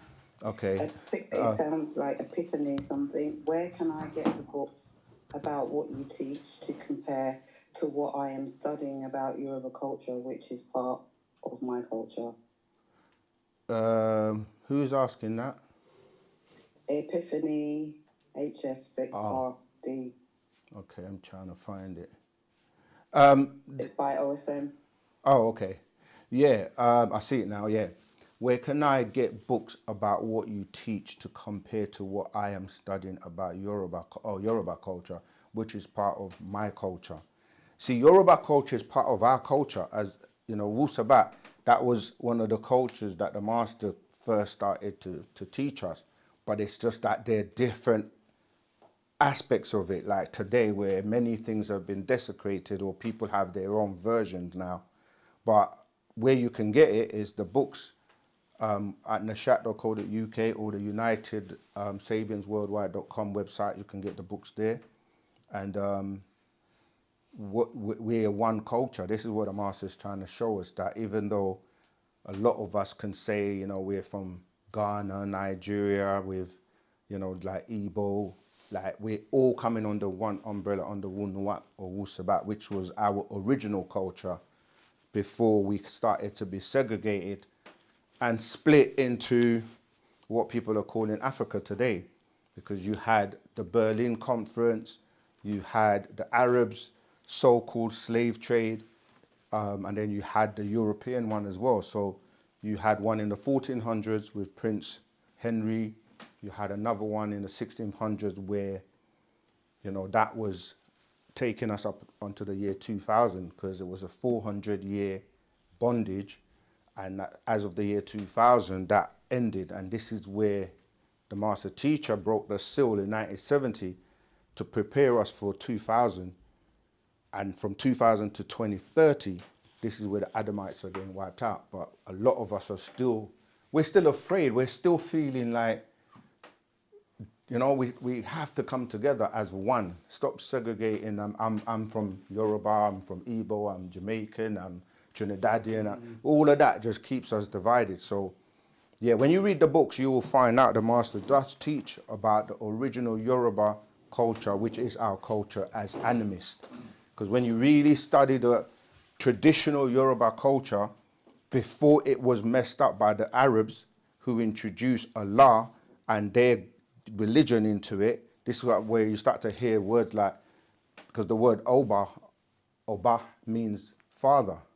But when you hear Oba Ta'ala, where we say Oba Ta'ala, that means Father Allah. So you can hear the Allah in it. So that's showing you that the Arabs got in there and introduced a lot of their practices into the Yoruba culture, which brought about the distortions. Go ahead, Zamal. Just on your point of the separation of the tribes. Yeah. What was like the original name of the motherland before it was Ganawa. It was known as Ganawa. Okay. Ganawa, where you can hear the word Ghana from, because that's literally, and the master teacher's from Ghana, right? Yeah. So Ganawa was the original name. You hear people say Kibulan, and everyone talks, even like call Egypt Tamaray, but it was called Ganawa. Funny you say that's the name of the tribe I'm from in Ivory Coast. Okay. That's where my mum and dad's from, like So the city, and it's called Ganawa. Wow. Yeah. There you go. Connected. Wow. Yeah. Oh, we have a hand up on Zoom. Kobe. Go ahead, Kobe. Rahubat. So I've been reading the dimension shift and the procession change Tour. 2012. And I was listening to what you were saying earlier about having your name on the seat on the ship to be taken from this planet. Okay, Tour. I guess my question is, even if we weren't able to make the grade, but we were living by wu-sabat, and then by unfortunate circumstances, we were here and we were unalived, is there still a shift that could be taking place in the so-called afterlife of the physical?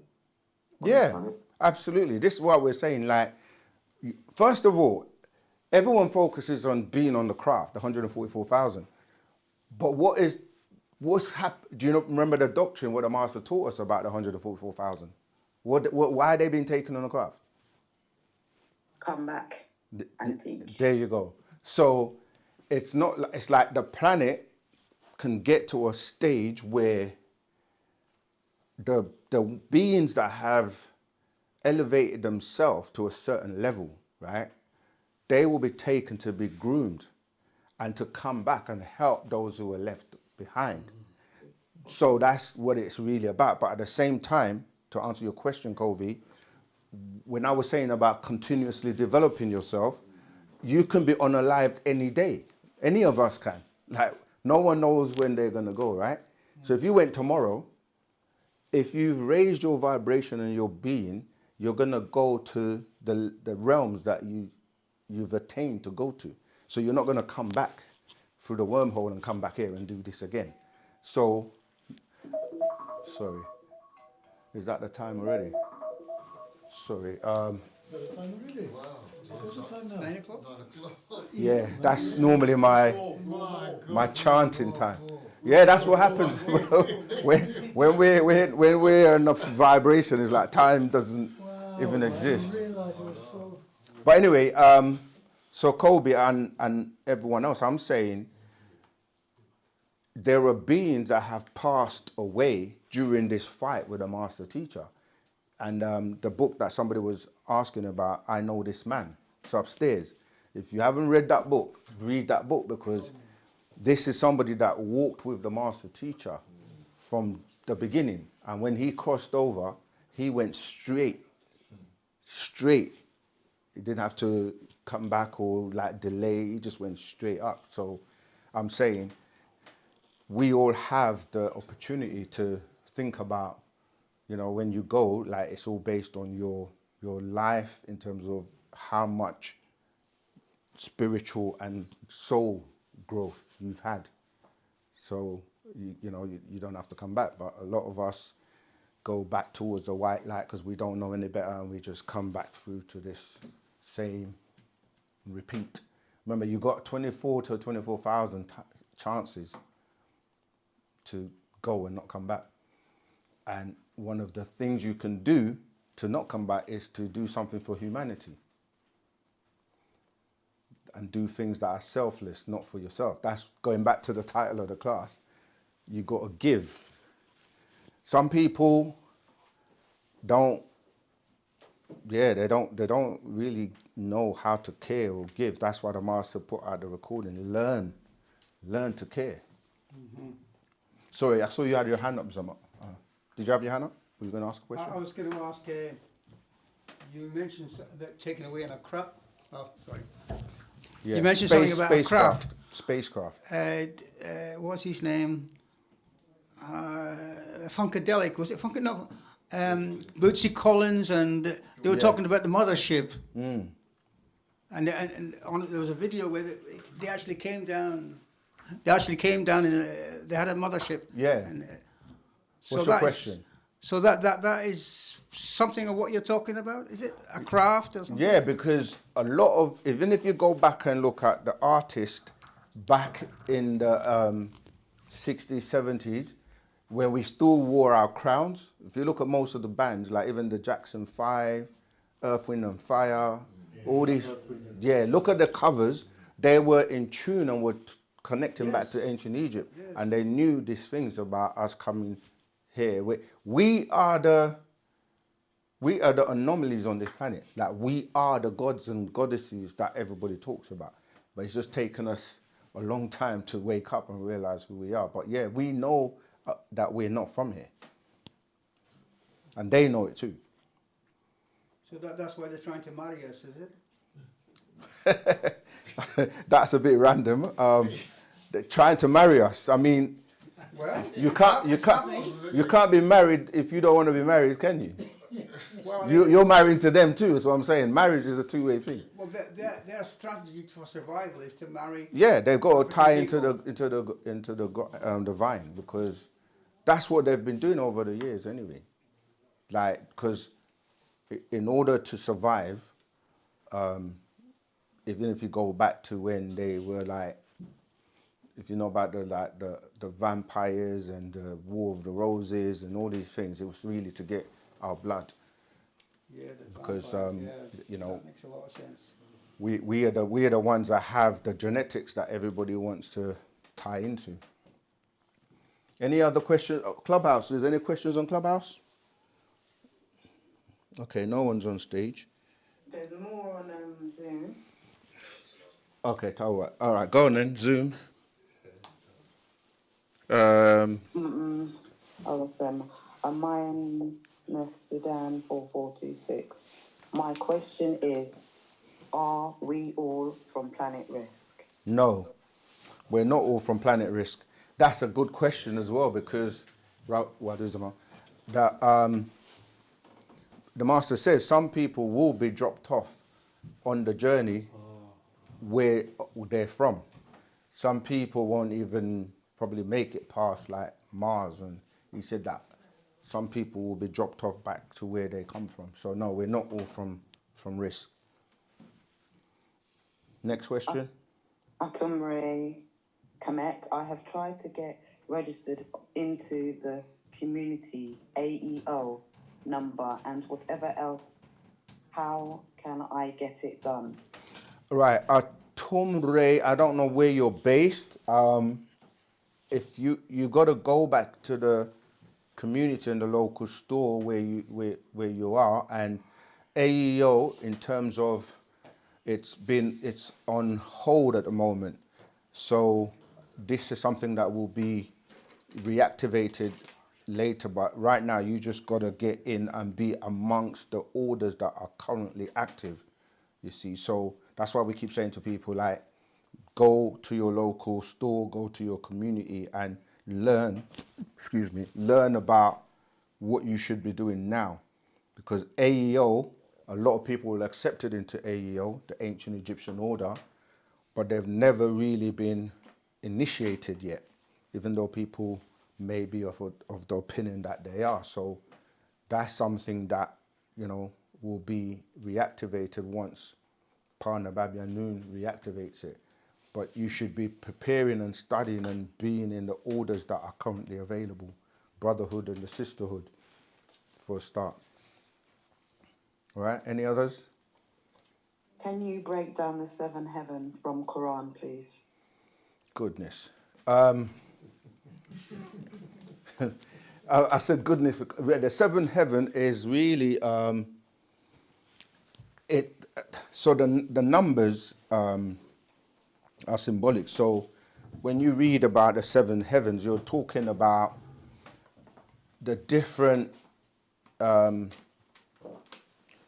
to see out the best way of breaking this down. So like in the Bible, the number 7 is used a lot, like the 7 days of creation, the 7 heavens, which is really dealing with, like, you got the spheres, right? So hold on, let me see if I can find a scroll. I'm just trying to remember that stuff because it's a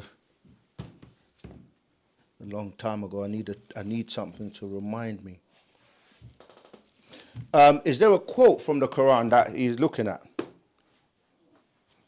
So I can actually go to it. But like they say, Muhammad, for example, traveled to heaven, and he traveled on this craft. Well, they don't call it a craft. They call it like a donkey, or burak. And he went to the 7th heaven. And that was really talking about, like we say, you see the constellations. If you look at the Pleiades constellation, let me pull it up. That's what they're talking about. I'm trying to find it.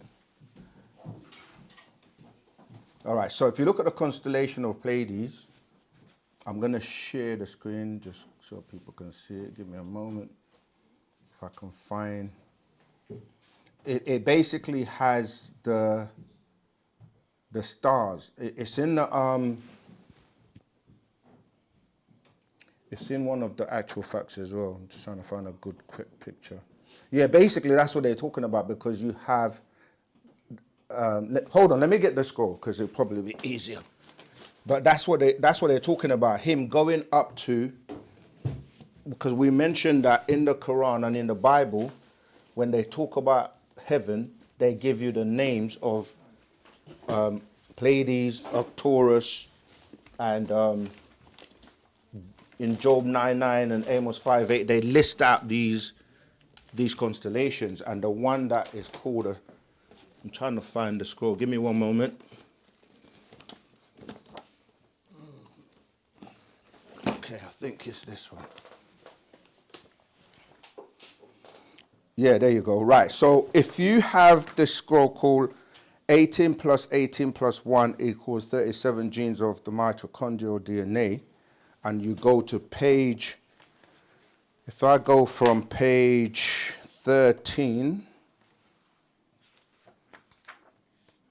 yeah, I'm going to go from page 13, yeah? You will see a diagram with the 7, let me read from verse 35. It says, the 7 stars of Kamar, Pleiades, yeah? Star system. So this is, I'm reading from the 18 plus 18 plus 1 equals 37 genes of the mitochondrial DNA, yeah? That's actual fact number 22.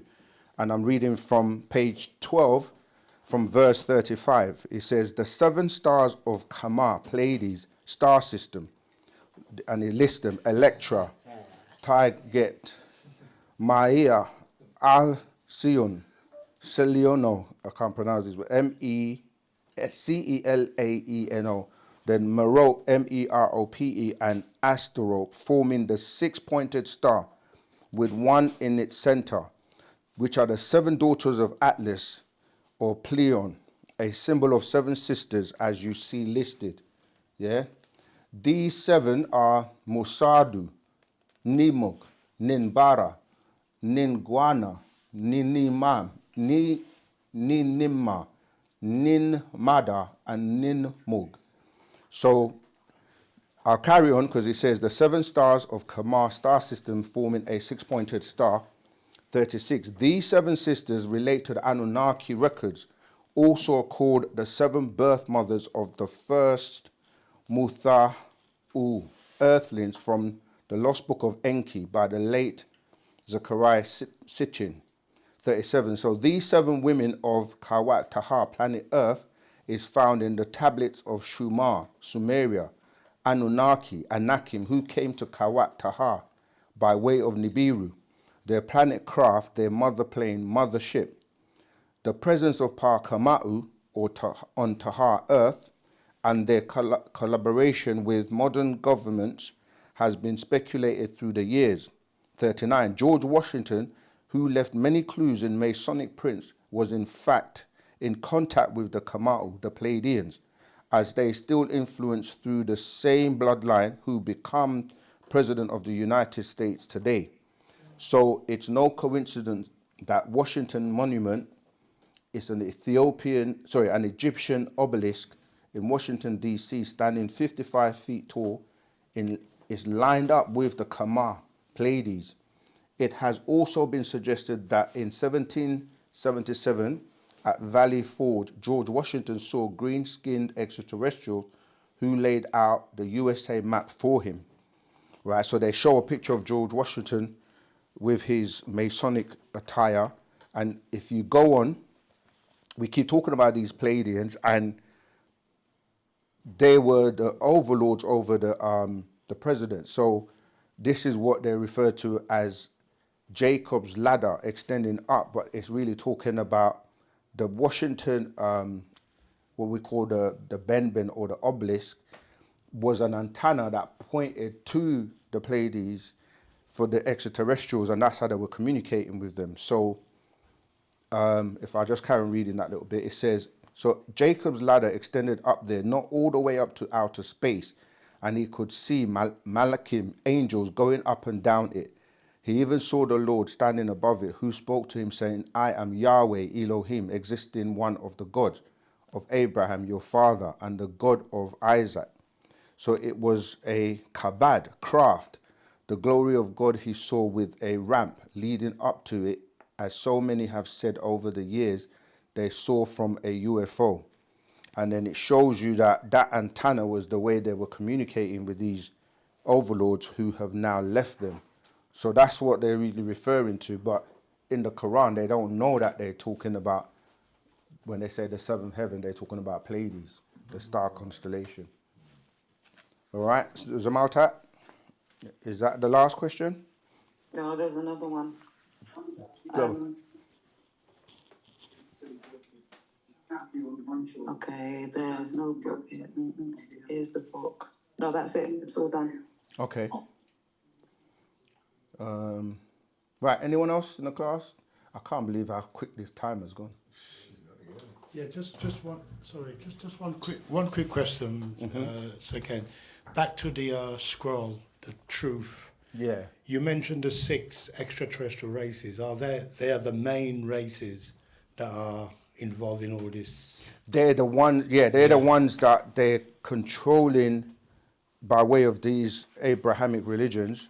Those are the beings that everyone's talking about in their books. Okay. And they don't realize that, yeah, it is the Anunnaki, it is the Pleiadians, the Dragonians, the Aldebarians, the Octorians, and the Andromedans. Right. None of that is to do with us. Okay, right. So right. we deal with the Parnatharu and our ancestry. But what happened is today, because everyone's kind of coming across the Anunnaki stories, everyone thinks we're Anunnaki because when the master was taking us through the school of the Sumerian, he, like every other school he taught us, we were embedded into it as if it was us, because, you know, like we wanted to be in the Bible, because a lot of people, like when you're in religion, the way religion is made, it's like the black people are made to be bad, as in the Bible the Egyptians are bad people and they make out like the Israelites are good people, when it's the other way around. So the master embedded us into these books the same way when we went into the Sumerian schools, you know, when he was teaching about the Anunnaki, like Enlil and Enki and Ninti and all of that, we got introduced to it. But because some of us are actually linked to that bloodline, because remember that Enki went to Africa and he took wives and he mixed with us.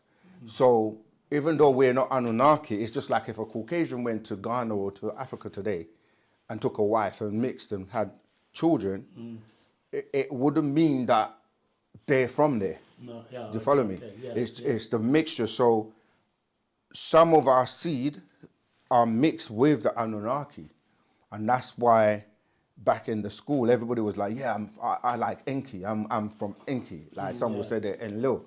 But today the master is clarifying everything and showing you that none of them are us, even though some of us have been mixed with them. But really the majority of us are not from the Anunnaki, Pleiadians, Rogonians, Aldebarians, Octorians, and Andromedans. All right. Kobe, go ahead. You got your hand up.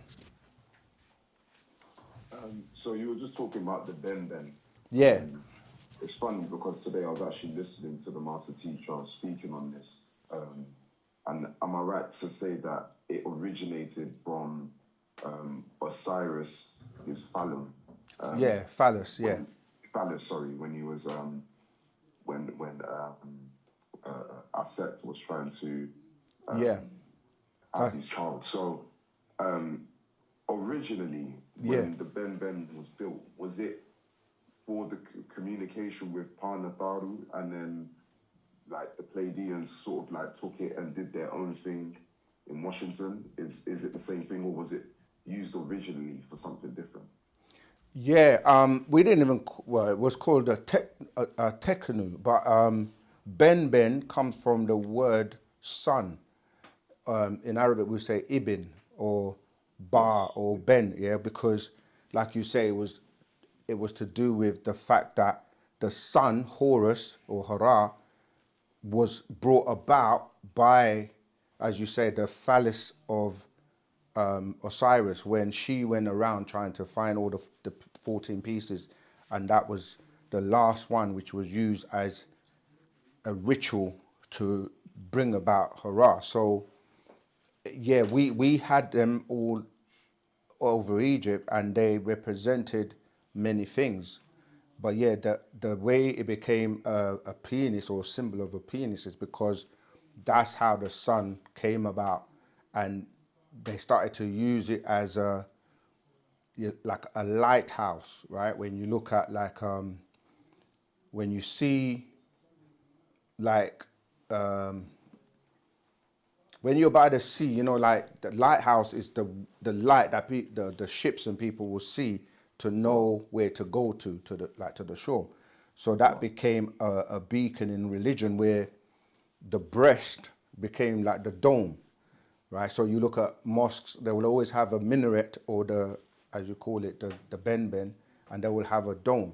And in Christianity, in most religions, they also have that because it represented fertility and how we are able to, how this son they call the Son of God was brought back to life. Obviously, then they took that into Christianity to say, you know, Jesus is the Son, but that Jesus is taken from Hara, in ancient Egypt. Yeah, so we did use them as antennas as well, but for them, they stole it, and as you said, we're using it to communicate, and it ties into the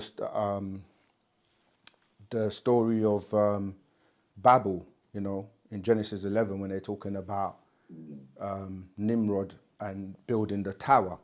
But what they don't tell you is that's really not about the tower, it's really about the language. Because the language was how they were communicating and were able to put the spell on the people. But he broke that by teaching them Nuapic, which he learned when he went back to his father in Africa, his father being Kush, right? So that's what's happening today. A lot of us, we are getting all these frequencies constantly at us, and they distract you all the time. Even these devices, you know, like the phones, as soon as you go on your phone now, you might go on your phone to do something and then, do you know what I mean? Like you're distracted with someone twerking or some madness, and before you know it, it's like you've lost an hour. So these devices are they're used to distract us constantly. The men are laughing because it's true. Is there any further information as to exactly what Nimrod did in order to block the communication? Yeah, he taught them how to speak Nuapi. That's why I'm saying that today we've got to speak Misbatia, and that's what protects and blocks you from all the distractions. So that's the same formula that he used, and they were like sending the messages and it wasn't working anymore. So they're like, what's going on with these people? Let's go down there. Then they came down. That's why it says that God came down and confound their language or their tongue, and then split them and separated them, scattered them all over the place so they couldn't communicate. That's what's happened to us. So when we were on Tamaray, we had our obelisk and we built the pyramids and we were communicating with our ancestors. They knew where we were. So they had to come, scatter us, and now everyone's everywhere speaking gibberish. Yeah, everyone's speaking gibberish. And when you try and speak wu-sabat and speak Nuapic to them, they're distracted. So yeah, that's the formula. We've got to learn the language. And the master tells us that.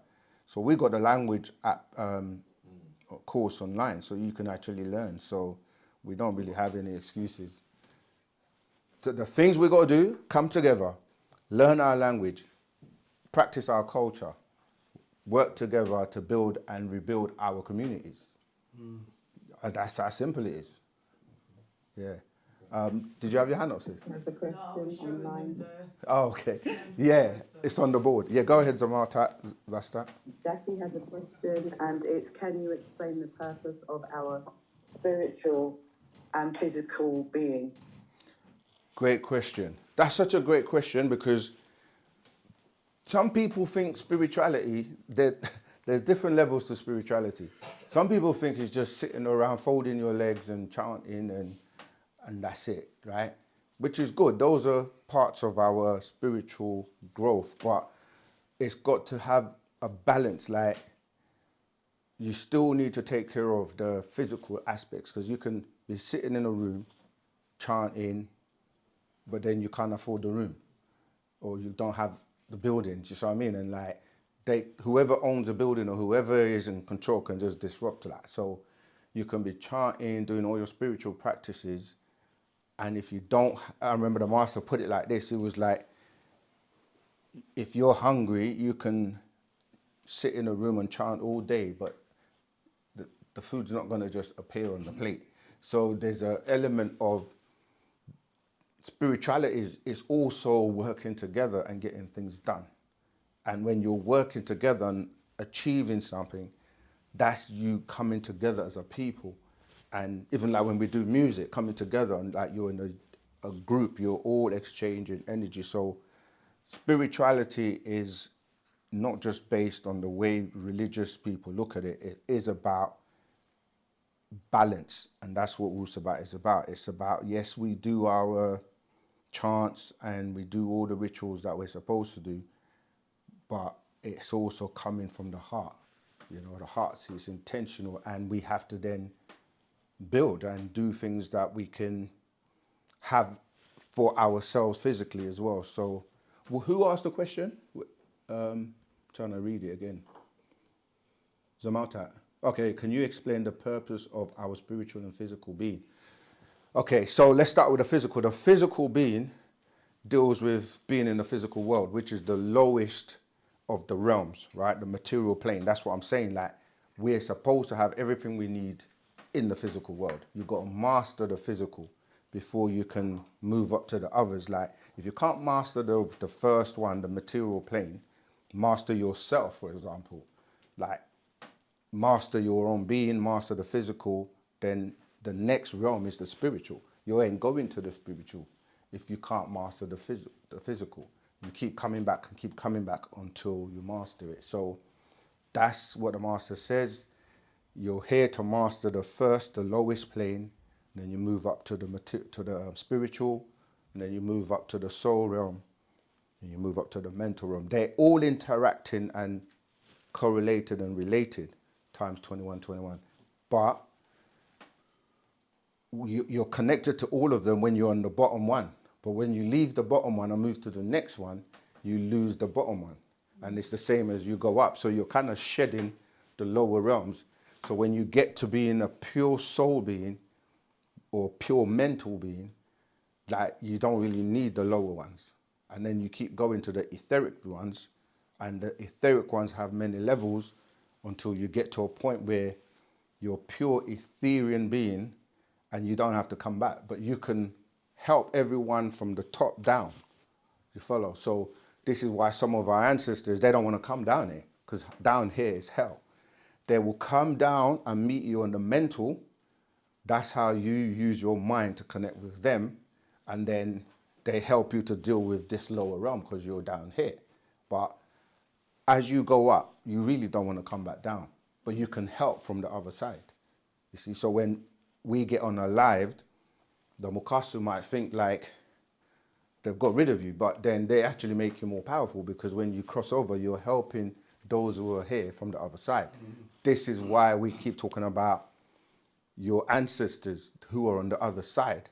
You got to connect with them, work with them, and they will help you from the other side. So it's even worse for them, because now they can't see you, but you're still there helping and working with us. Yeah, so yeah, the answer to that is the purpose of the physical is to master it so you can move up to the spiritual, and you can have a balance.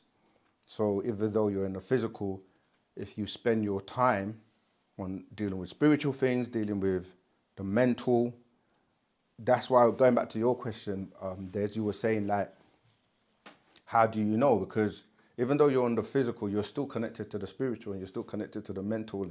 And so if someone's acting up in this physical, mentally, you can switch off. So I mean, that's why the master teaches us to be in the world, but not of it. So even though you're in the physical, internally and everything, you can be in it, but don't react or like deal with people on the lower vibrations. You can be talking to someone, as long as you keep your center, maintain your inner being, and don't get rattled or get taken off your square, because you're using your mind and you're looking at this person and you're thinking, I'm not going to feed the force. I'm not going to allow you to draw me down. I'm not going to allow you to provoke me. I'm not going to allow you to bring me to your level. Mentally, you can stay there, and then you can diffuse it. So yeah, it's about balance of both, but rising to the higher realms. Okay, was this question answered? Is that Jackie? We have 6 minutes left. What's that one? If humans beings are actually different kinds of aliens with different origins or frequencies, how do you account for the fact that near-death experiences across cultures, races, belief systems, and personalities show such consistent and overlapping features, especially when the body is clinically dying? Yeah, we know about that. Near-death experiences, it means you're not dead. It's a near death. So it speaks for itself, right? So people do astral project or come out of their body and they experience those realms I mentioned before briefly. Some people can like experience the soul realm, which is where they get heaven from, because in the soul realm you have those colors that you see, like how what do they call it, the northern lights. Like in that realm you do see lights, and this is why people come back and they say they've been to heaven. But depending on where you go and what you experience in the different realms, you come back and you start telling everyone that is heaven, you've been to heaven, but you only went to one part of, do you know what I mean, a realm, but there are many, many realms. So it's consistent with everyone, because you can go to the other realms. Even now, when you go to sleep, what you call sleep at night, you do travel. You come out of your skin suit. So this is not, because you're saying it as if they're different. If human beings are actually different kinds of aliens, well, we're related to different types of aliens, because we are, in terms of our bloodlines.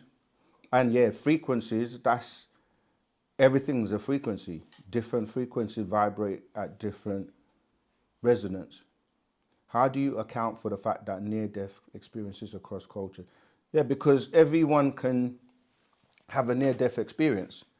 It doesn't matter if you're non-religious. It's an experience that can take place when your physical body is there and your spiritual body comes out of your physical body. So yeah, the question is not based on just a specific race of people. It's just some people, like those. Okay, let's address the kind of racist part of it that you might be talking about. Not everyone has a soul. So if you don't have a soul, you can't reach the higher realms. So some people have a spirit and they can go to the spiritual realm. They can go to the mental realm, but they can't go to the soul realm, or can't go to the ninth ether or the higher abode. So some people have a soul, as in Nagaru, but their soul is switched off. It's not activated. So they behave the same way, like they haven't got a soul. And some people mimic being around people without souls, and they start to behave like them. So what wu-sabat does is it comes and turns on that switch, your soul. And then if you start working it, then you get to start to feed it and grow it and make it stronger. All right. Any other? That's, I think, the last question, unless there are any burning questions left. If not, I'm going to round off. Okay. Yeah, so the class today was really give what you take. Don't just take. Give it back. Give it to someone else. Once your cup is full, like musicians will know what I'm talking about. When you got so much, you got to shed. If you don't shed, you can't get any more. If your glass is full, you can't put any more in there, so you have to give. This is about sharing and giving, and that's mainly a shuk we're talking about. So you have to give so that you can receive more. And the more you give, the more you get. And we want to come together so that we can give the world this wu-sabat, right knowledge, right wisdom, and right understanding. And once we do that, the Natharu will help us, and we will be able to free the master, because he says all we have to do is come together in love and unity. Yes, so the last thing we want to talk about is, our Friendship Day event coming up. Yeah, if you haven't seen the poster, yeah, it ties in nicely to the give, innit? So you got to give love and let everyone know, and share it with your family, your friends. 18 plus, yeah, singles and couples can come. Tickets are going to be available from Eventbrite. Let us know if you're coming, because we need to know the numbers. You're going to meet and greet us. We have some special things for you. entertainment. We're going to do a special class to deal with what Friendship Day is really about. And it is about us coming together.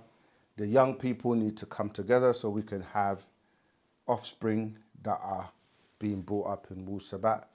There'll be food, healthy food, all day. So, yeah, these are going to be available. They'll be available on the day. So, but yeah, it's an opportunity for us, to come together, celebrate, mend and let go of any, issues you might have with anyone. Just let it go, make friends, and ashuk, yeah. And on that note, I want to say tawu'at, tawukum to everyone for coming to class. And until next week. Wadu. Wadu. We want more.